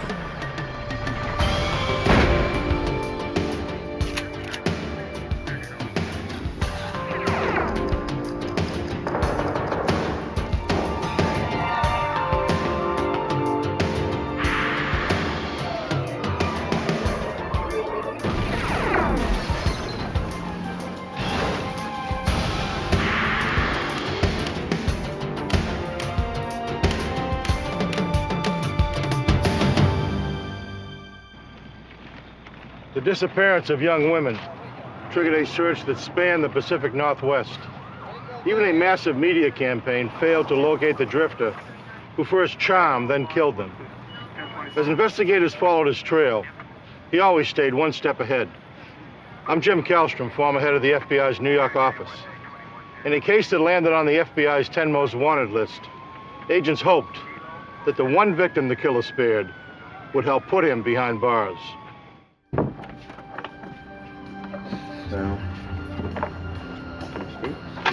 March 28th, 1987. LaRon Crouston left a party in the suburbs of Tacoma, Washington at 4 in the morning. He was looking forward to a day of fishing. Come with me. LaRon's fiancée, 22-year-old Robin Smith, decided to stay. She was having a good time. Robin assured LaRon she'd be fine. I love you. I love you too. She would just get a ride home from someone she'd met at the party. After fishing all day Saturday, LaRon fell asleep, exhausted. He didn't wake up until early Sunday afternoon. Robin! He hadn't seen his fiancée, Robin, since the party 2 days earlier. Robin! Concerned, the young man called Robin's mother.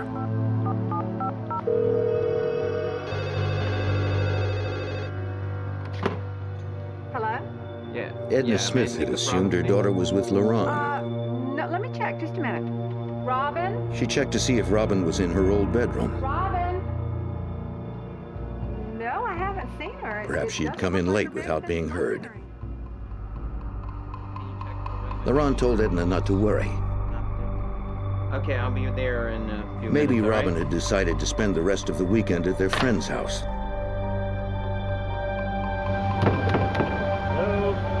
About an hour later, LaRon and Robin's brother arrived at the apartment. No one there. I don't guess we have any choice. With no sign of Robin, her family decided to call police. LaRon joined the Smiths at their house to wait for detectives from the Pierce County Sheriff's Office. They were all worried. Robin had never done anything like this before. They described Robin as a happy young woman, though quiet. She worked long hours as a waitress, saving most of her money to help pay for her upcoming wedding. Detective Terry Wilson and his partner initiated an investigation. Per information we received from her mother, Miss Smith, it was unlike Robin to have just walked up and taken off. She was engaged to get married. She was close to her family. And every time she ever went any place her family was, she usually told them where she was going to be at. And so this was unlike her. LaRon Crouston told detectives about the last night he'd seen Robin. Early in the morning of March 28th, Robin and LaRon hung out at a bar until it closed at 2 a.m. Some people they had met during the evening invited them to an after-hours party at their nearby apartment.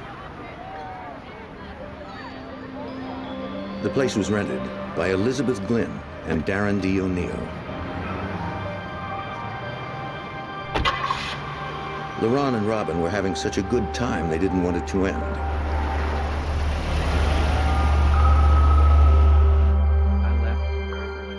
The last place LaRon had seen Robin was at the party. Before you got to the town, what time did you? Detective Wilson went to the duplex where the party had been held. He found Elizabeth Glynn at home. She corroborated LaRon's story and told the detective that she had intended to drive Robin home.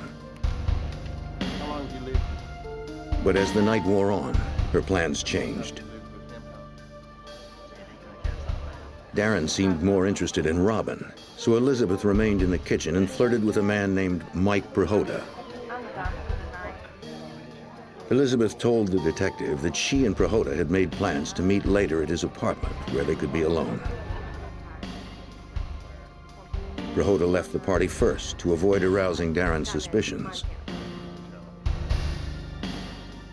By daybreak, Darren D. O'Neill hardly seemed to notice. He was wrapped up telling Robin about his favorite author, Louis L'Amour, who wrote stories about the Wild West. O'Neill was unemployed and talked about living off the land like the outdoorsman in L'Amour's books.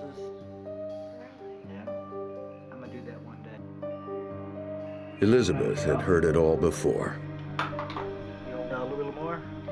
At about 8 a.m., she left the apartment to meet Prohoda. She told O'Neill and Robin she was going out to buy more beer.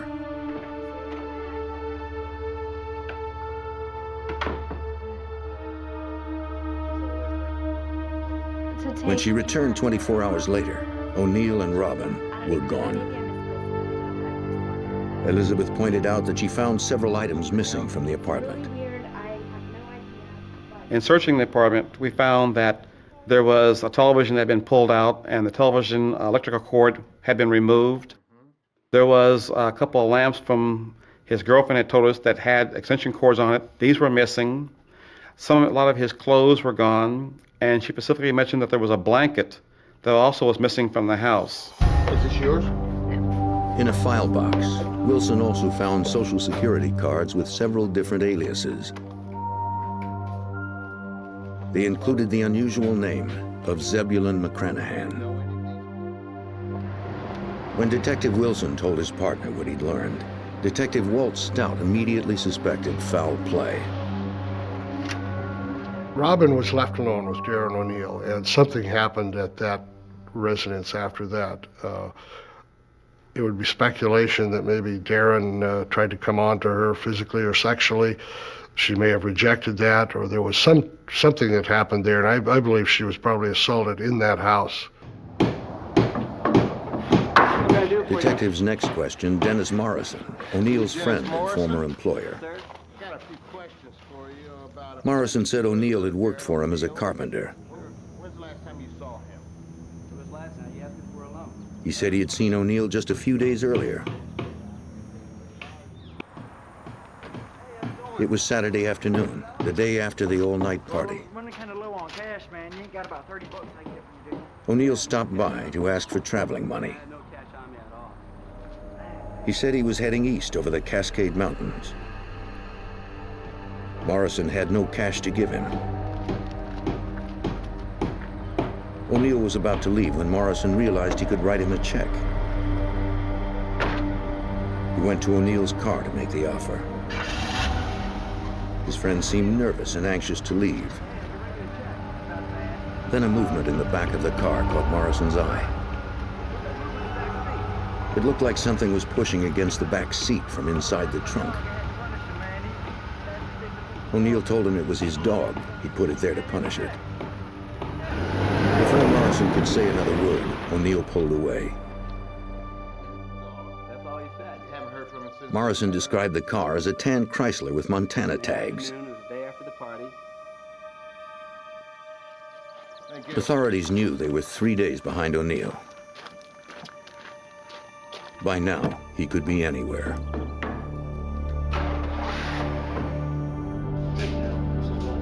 Detectives continued to pursue the handful of O'Neill's known contacts in the area. They called Gary Skinner, the owner of another cabinet shop where O'Neill had worked part-time. He told detectives he'd been looking for Darren O'Neill since his last day at work.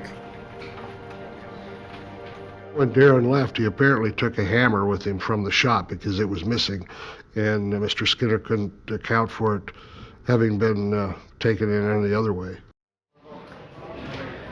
With no leads pointing to his whereabouts, Pierce County detectives hoped O'Neill's past would provide some answers. A background check revealed that the suspect was no stranger to trouble. He had warrants out for him. He had been in trouble in Colorado. He had been accused of sexual assault, physical assault. All of his victims that we were aware of had been females. So a profile of him was starting to form that we was looking for a person who is possibly predatory in nature, but violent for sure. Pierce County deputies entered everything they knew about Darren D. O'Neill into the National Crime Information Database, the NCIC, a listing of criminals and victims nationwide. They included his physical characteristics, a description of his tattoos, and the make and model of his car. If O'Neill were picked up by any police department in the country, Pierce County would be notified immediately. Detectives also helped Robin's family launch a media campaign to locate the missing woman. Robin's picture was posted all over the Tacoma, Washington area, along with O'Neill's. The campaign began to generate leads. O'Neill was spotted entering a local hospital alone on March 29th. There was no security at the hospital, but the ER nurses were nervous at this man's presence. So they did call a couple of male employees of the hospital, and Darren ultimately left without receiving any treatment for some scratches that were visible. Investigators believed Robin had inflicted the scratches on O'Neill's face when he attacked her. The hospital staff told police that the scruffy man bore a teardrop tattoo at the corner of one eye. The letters J-U-N-E were tattooed across the knuckles of one hand. Detectives learned that June was the name of O'Neill's ex-wife.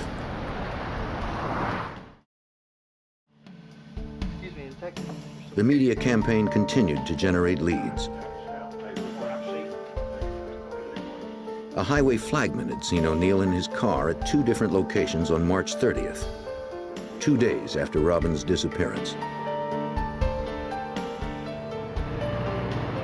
The first sighting was on a highway construction site east of Tacoma.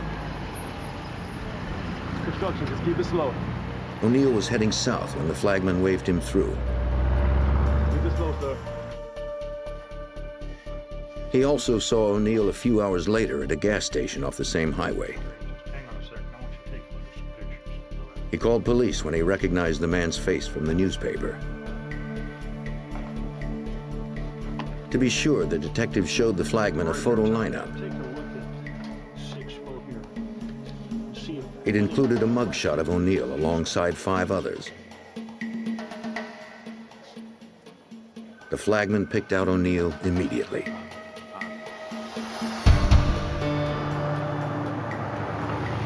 As investigators continued the hunt, a Washington state trooper spotted a tan Chrysler with Montana tags on the afternoon of March 30th. The same day the flagman had seen O'Neill. It had been abandoned on the side of Interstate 5, about 50 miles north of Pierce County, 2 days after Robin's disappearance.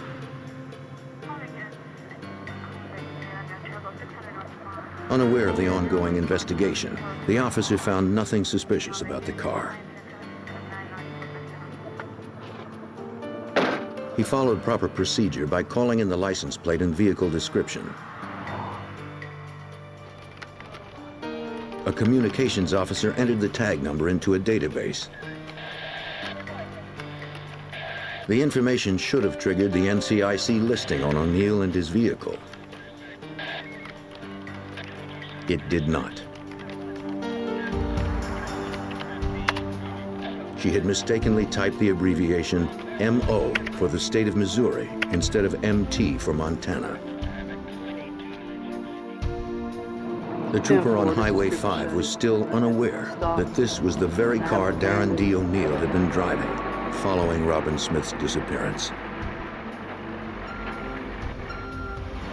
Investigators' best clue was about to be towed to the impound lot.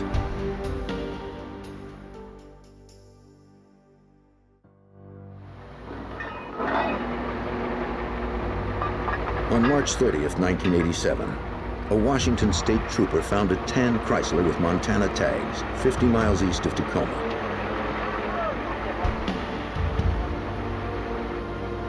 Misinformed by his communications officer, the trooper was unaware that Darren D. O'Neill, the man wanted in connection with the disappearance of Robin Smith, had abandoned the car.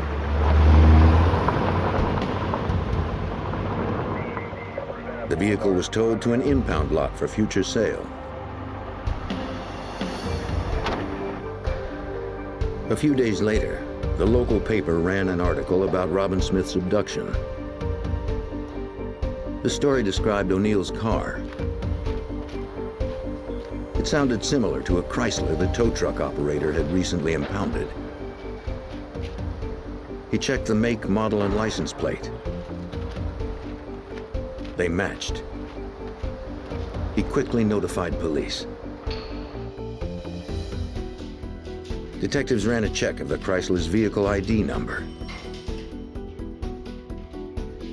A man calling himself Zebulon McCranahan was reported to have stolen it from an Idaho residence in 1986. Wilson immediately remembered the peculiar name from an ID card he'd found at O'Neill's home. It was one of the suspect's aliases. At the Pierce County West Precinct garage, detectives and evidence technicians processed the Chrysler. They hoped to find some trace evidence linking O'Neill or Robin to the car. While technicians searched the interior, the detectives moved to the trunk. They found a large quantity of dried blood. Detectives also found a blood-stained lavender jacket. Mrs. Smith later identified the garment as Robin's. They also recovered teeth, bone chips, and a clump of hair. O'Neill's fingerprints on empty beer cans pointed to his involvement. If Detective Wilson had held out some slim hope that Robin was still alive, it was now gone. We felt now that we probably had a homicide on our hands by the way the type of blood that was found in the trunk and the amount of blood that was found. And so we started focusing on Darren as a homicide suspect. At this point in time, the whole tone of the investigation started changing. But to charge O'Neill with murder, examiners at the Washington State Forensics Lab first needed to confirm that the hair and bone fragments belonged to Robin Smith. Pierce County sheriffs requested Robin's dental records and blood types sent to the lab. But there was a problem. Robin had not been to the dentist since childhood. She also had never documented her blood type. Since a definitive match with known samples could not be made, murder charges could not be filed. As the hunt for suspected killer Darren D. O'Neill ground to an abrupt halt, 120 miles to the north, Detective Carlotta Jarrett of the Bellingham, Washington Police Department was working on a similar case. Wendy Ohi, a 28-year-old single mother, was reported missing when she failed to pick up her daughter. Wendy had a date the evening of April 24th, 1987. She left her daughter with the child's grandmother. When Wendy failed to return her call, the grandmother drove over to her house to find the little girl's favorite pillow. On Wendy's bed, she found bloodstains and called the police. Detective Jarrett obtained a warrant to search the house. Wendy's car, a red Ford Torino, was missing. The front door to Wendy's house had been left unlocked. Her wallet and keys were missing. In the bedroom, Detective Jarrett found evidence of a brutal attack.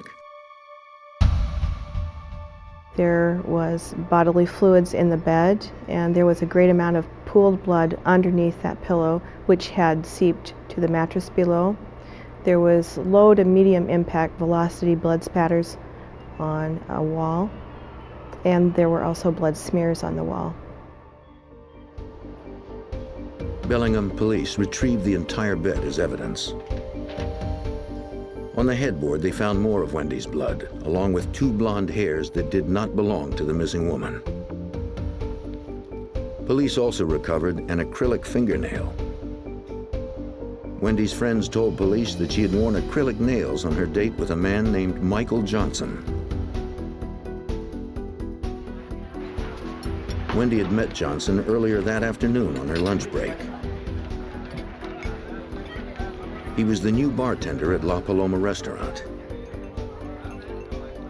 Detective Jarrett checked the restaurant for leads.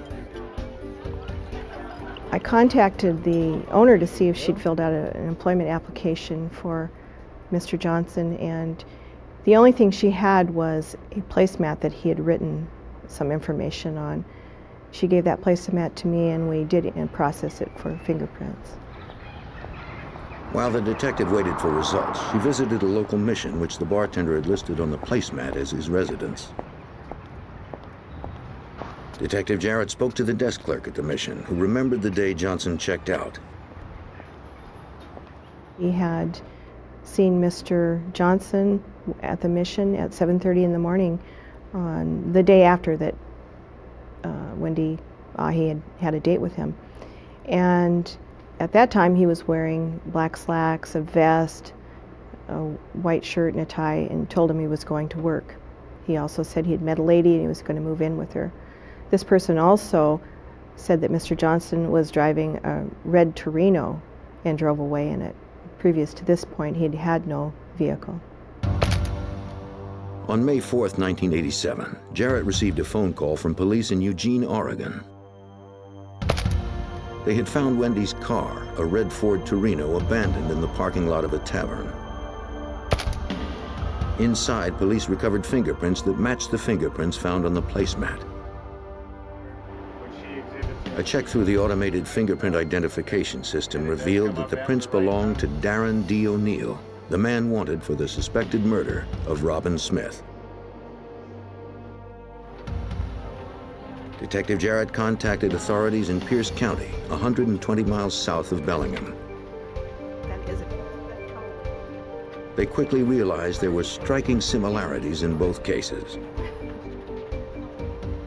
Since we were convinced that Darren O'Neill was responsible for Robin Smith's death, and we also felt that he was responsible for Wendy Ahi's disappearance and possible death, we felt that the rest of the people in the country were also at great risk from Darren O'Neill. Pierce County deputies called in the FBI to assist in the hunt. Former Special Agent Del Oros of the FBI's Tacoma Resident Agency was assigned the case. At that point, we knew we were dealing with an individual who was extremely mobile and extremely dangerous. He had the history of a violent sexual predator, and now he had the current tag or label of a murderer. Since Wendy and Robin's bodies were still missing, formal murder charges were not filed. Sexual assault charges against O'Neill were still pending in Colorado. The FBI opened a federal case against the fugitive for unlawful flight to avoid prosecution. Still, O'Neill managed to stay one step ahead. No one knew where the suspected serial killer fled after he left Oregon. And authorities still had no murder case unless they found the bodies of the missing women.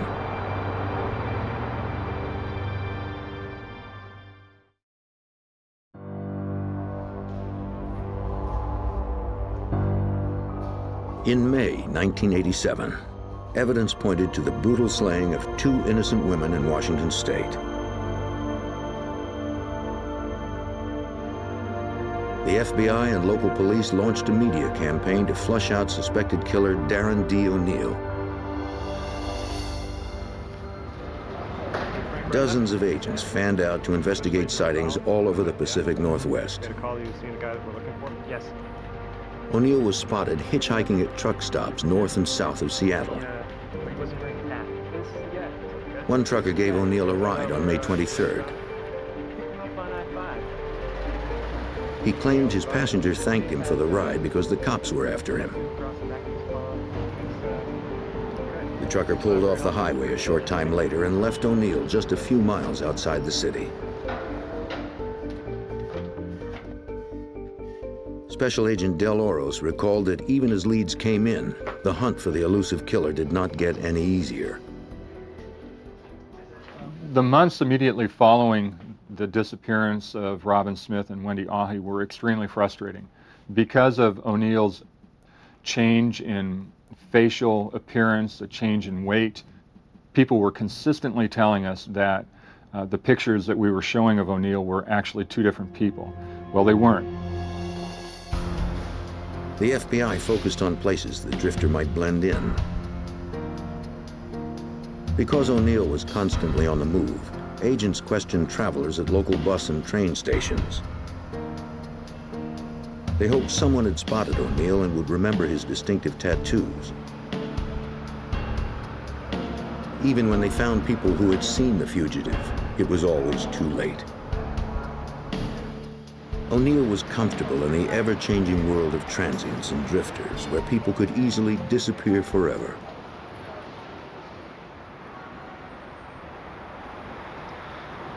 It wasn't as though we were going to find Darren O'Neill at the local Ramada Inn. It forced us to take a hard look at the reality of having to search for him in places where he would blend in very, very easily. By way of example, we looked in bus stops, homeless shelters, day labor camps. He was certainly not anyone who was going to be holding a 9-to-5 job, which really did increase the difficulty in trying to find him as the pursuit went on through the subsequent months. While agents and detectives continued to pursue hundreds of mostly false sightings, detectives were called to the rural area surrounding Crystal Mountain, just east of Washington State's Mount Rainier. Hikers had reported finding what appeared to be human remains. The location was close to where a flagman had seen O'Neill's car about a month earlier, not long after Robin Smith's disappearance.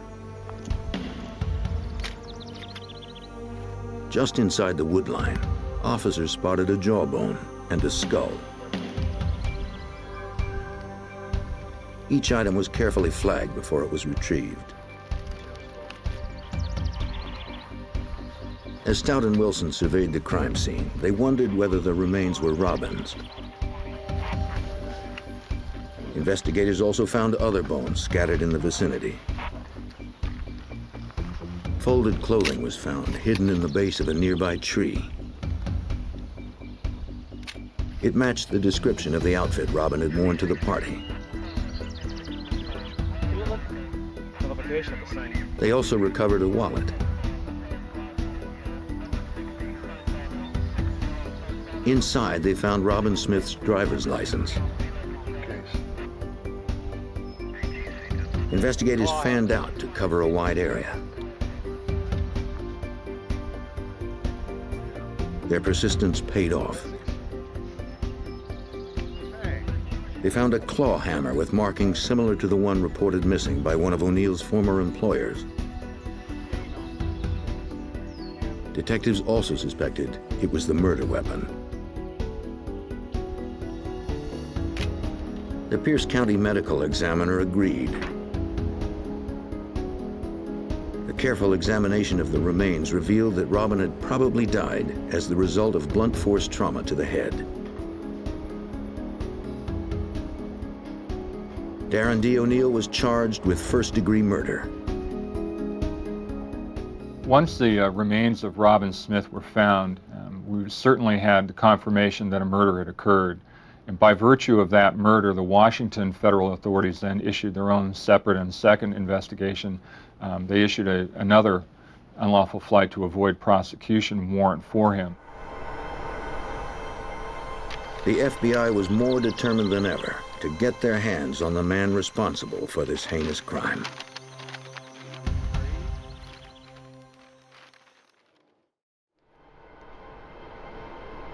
By June of 1987, the FBI had issued 2 federal warrants for the arrest of suspected serial killer Darren D. O'Neill, still on the loose in the Pacific Northwest. The remains of one woman had been recovered close to Mount Rainier. The second woman was still missing and presumed dead. Since O'Neill was last known to be in Eugene, Oregon, Special Agent Michael Elsey of the FBI's Portland field office was called in. Knowing that he was a sexual predator, I went and checked with the local police agencies with some of their sexual assault cases to see if his MO fit any of, or description or anything fit any of their pending cases. Special Agent O'Donnell, Detective Smith. It meant hundreds of man-hours, but agents refused to simply wait for another sighting or another victim. Dozens of agents met with detectives in districts across the region to try to link O'Neill to outstanding sexual assault cases. The search was complicated by the fact that O'Neill looked very different in each of his mugshots. Most often, the agents left empty-handed. Frustrated and out of leads, agents continued to wade through hundreds of old case files. With a dangerous predator on the prowl, agents had to exhaust every possibility. An agent met with police detective Bill Carter in Portland. As he had done a dozen times before, the agent compared O'Neill's picture to sketches of sexual predators. One sketch stood out. It bore a strong resemblance to the fugitive. A 14-year-old girl named Heidi Lang had provided the drawing 5 months earlier when she filed rape charges against her unknown attacker. From the police report, her description of the crime sounded eerily similar to O'Neill's other assaults. I'm looking at the photos of Mr. O'Neill, especially when he had a beard and the glasses. I saw that there was quite a bit of resemblance between the two, and the method and MO were similar as well. Luckily, he did not kill Miss Lang, as he had other subjects. Agent Elsey wanted to speak with Heidi Lang as soon as possible. Detective Carter arranged a meeting between the young girl and the FBI. 12 o'clock, a little bit after. With her mother by her side, she told the story from the beginning. At around midnight on January 17, 1987, 2 months before Robin Smith disappeared, Heidi broke her mother's curfew and walked to the nearby convenience store to get a soda. It was a tough part of town. The young girl had walked it many times before, but never this late at night. As she crossed an overpass leading to the store, a trucker called to her from his parked rig. She ignored him and walked on.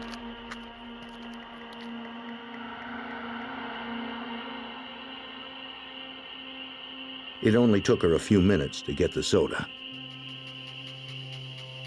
Then she started back home. She walked as quickly as she could to get back before her mother knew she had left. Heidi told investigators that as she approached the overpass, the man and the truck were gone.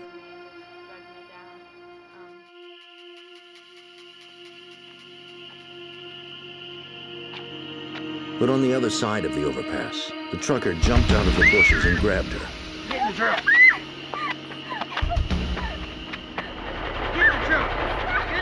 He forced her down an embankment at knife point and shoved her into his semi parked at the side of the highway. Years later, Heidi recalls that she believed her young life was over. The first thing I noticed is how dangerous he was. I felt that he had every intention of killing me. There was no question in my mind. He threw her into the sleeper compartment of his truck. She was terrified, with no idea where he might take her or what he might do.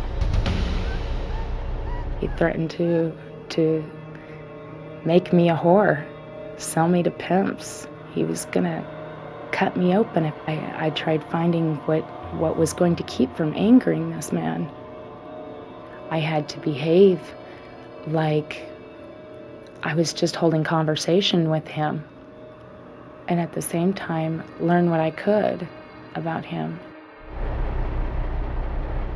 Despite Heidi's best efforts, the trucker climbed into the sleeper compartment and repeatedly raped the 14-year-old for 4 hours. And he did not like to think of you as a woman. That brought him to violence. I had to keep him talking, mostly to keep his mind off other things.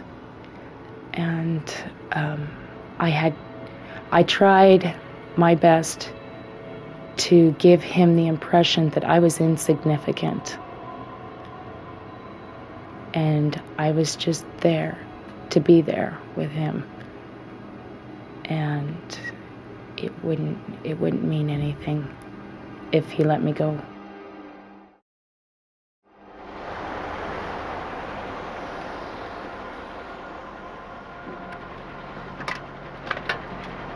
Heidi's insight and courage paid off. After suffering hours of abuse, her tormentor let her go. She ran until she reached a truck stop. She asked an employee for a ride home.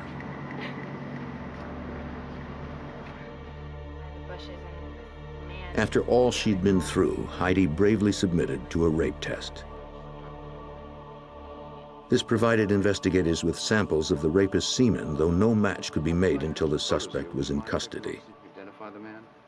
Take a look at these, please. When Heidi finished her story, Detective Carter showed her a number of photos of O'Neill and some similar-looking men. It was amazing that he was in it, and I did see him, and I picked him out. I really did not expect to see him in them. I hadn't really heard anything since I had given the sketch.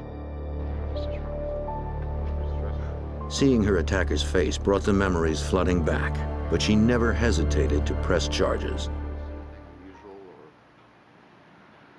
Heidi was determined to face her rapist and put him behind bars. I think that she wanted to see that this person did not do that to anyone else ever again. And so it showed very much strength in her character, and especially at the age of 14, being able to be so descriptive in the events that occurred, the description of the subject and him, that kind of got us to the path where we were. Agent Elsie called the Tacoma office. They finally had a witness to testify against O'Neill. He had run other places, but they still had to find him.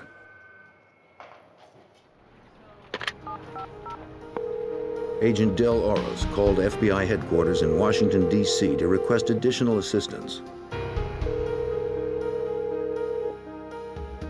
On June 18, 1987, Darren D. O'Neill's name was placed on the FBI's 10 most wanted list. The case was now a priority for every FBI office in the country. Agents had to find O'Neill before he could strike again.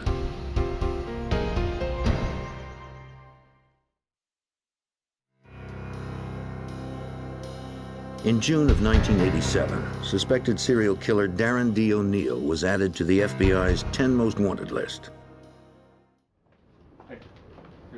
Special Agent Del Oros was in charge of the case.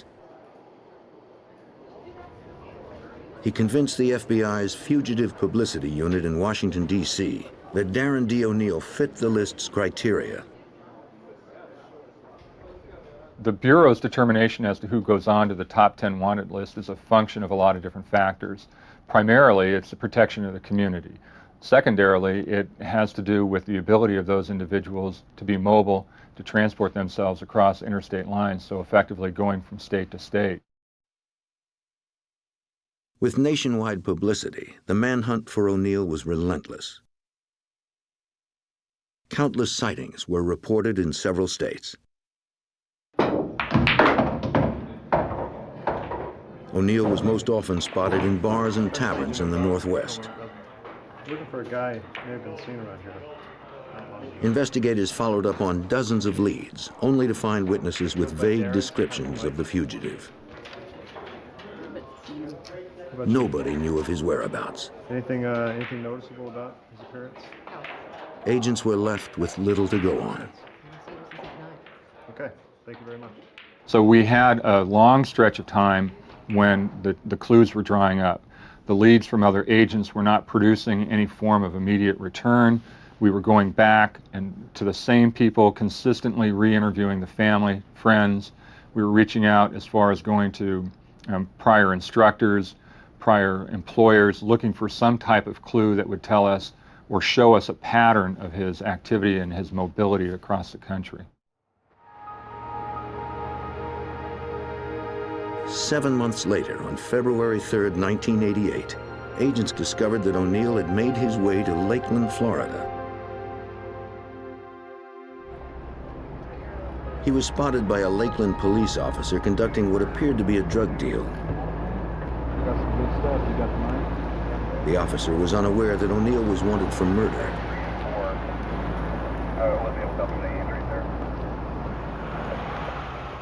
O'Neill noticed the cop but did nothing. The officer turned his car around to investigate.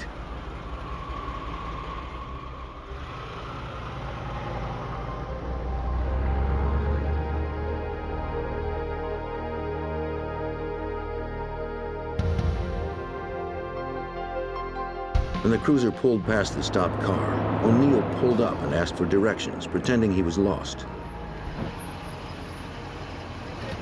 The officer asked him to pull over. Instead, O'Neill took off. The officer followed, calling in the Louisiana tags on O'Neill's car as he drove. O'Neill tried to lose him, zigzagging through the streets of Lakeland. When their car jumped a curb, the suspects ran. On foot, chasing a white male. The officer pursued on foot and eventually caught them all. Your car, where are you at in your car? O'Neill was extradited to Louisiana when police learned the car he'd been driving was reported stolen from that state. When asked, O'Neill told police his name was Jean Mayu. A clerk who was working nights compared the fingerprints of the individual that she knew as Jean Mayu to the list of fingerprints associated with FBI top 10 wanted fugitives and found that the individual that she knew as Jean Mayu was the individual that we knew as Darren O'Neill. O'Neill was extradited to Washington State to face charges. But state prosecutors knew their cases were weak.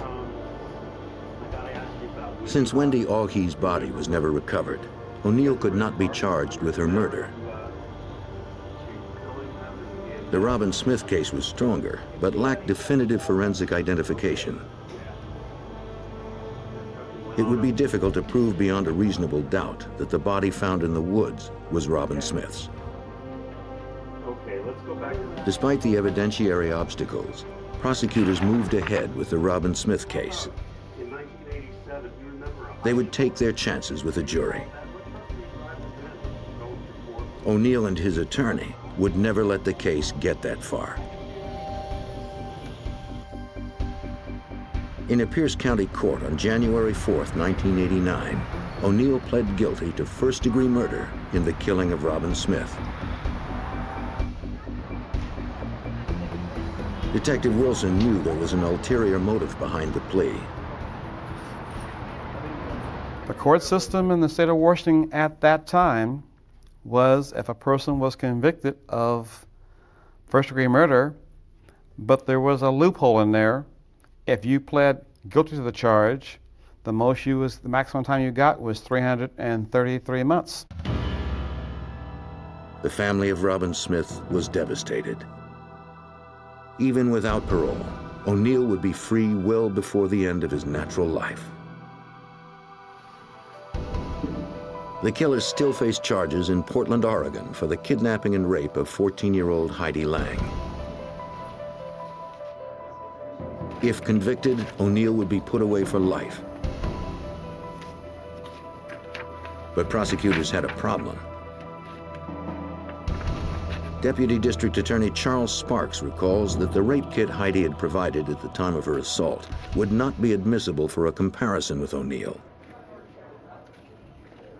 There was a sexual assault kit that included vaginal swabs that were taken, and that had molded because of the way these things were stored back then, and it was not usable. And DNA evidence would have been very helpful, but we just didn't have it. On May 16, 1990, as O'Neill's trial began, prosecutors knew their only chance was to put Heidi on the witness stand to face her attacker. It would be traumatic for her, but it was their best hope for putting O'Neill behind bars for good. So it was very difficult for me to testify at the trial. It was even more difficult to look at him face to face. It was very frightening, very scary experience.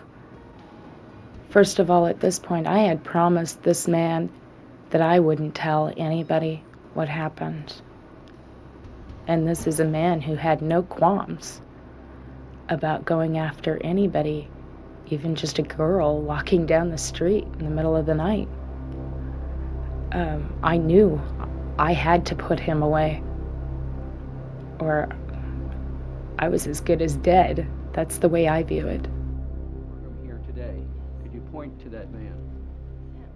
Heidi pointed out the man who had kidnapped and raped her, sitting sullenly just a few yards in front of her. Her testimony was enough to convict O'Neill.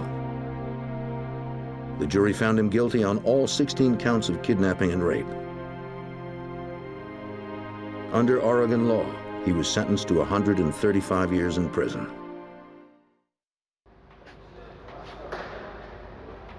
Darren D. O'Neill is serving his first sentence of 27 years at a Washington State penitentiary.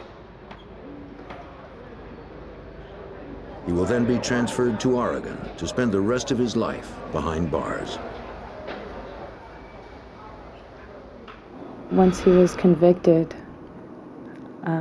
I was able to put a lot of this in the past. I was able to put it away. And that was most important to me. That's the most, I don't think I would have ever gotten over this if we hadn't put him away. For Agent Oros, though he has since left the FBI to serve as Deputy District Attorney in Sacramento, California, the case remains fresh in his mind. Well, to this very day, I still have the wanted flyer for Darren O'Neill hanging in my office here at the District Attorney's office. He, even on the wall, is a constant reminder of the dangers that face each and every one of us as we go out on the street. I'm particularly aware of the fact that he represents a significant danger to the women in society. He's an individual that was a cold, calculated murder, and he reaffirms for me that I'm in a profession that matters, and that every day when I go into court, I'm there to make a difference.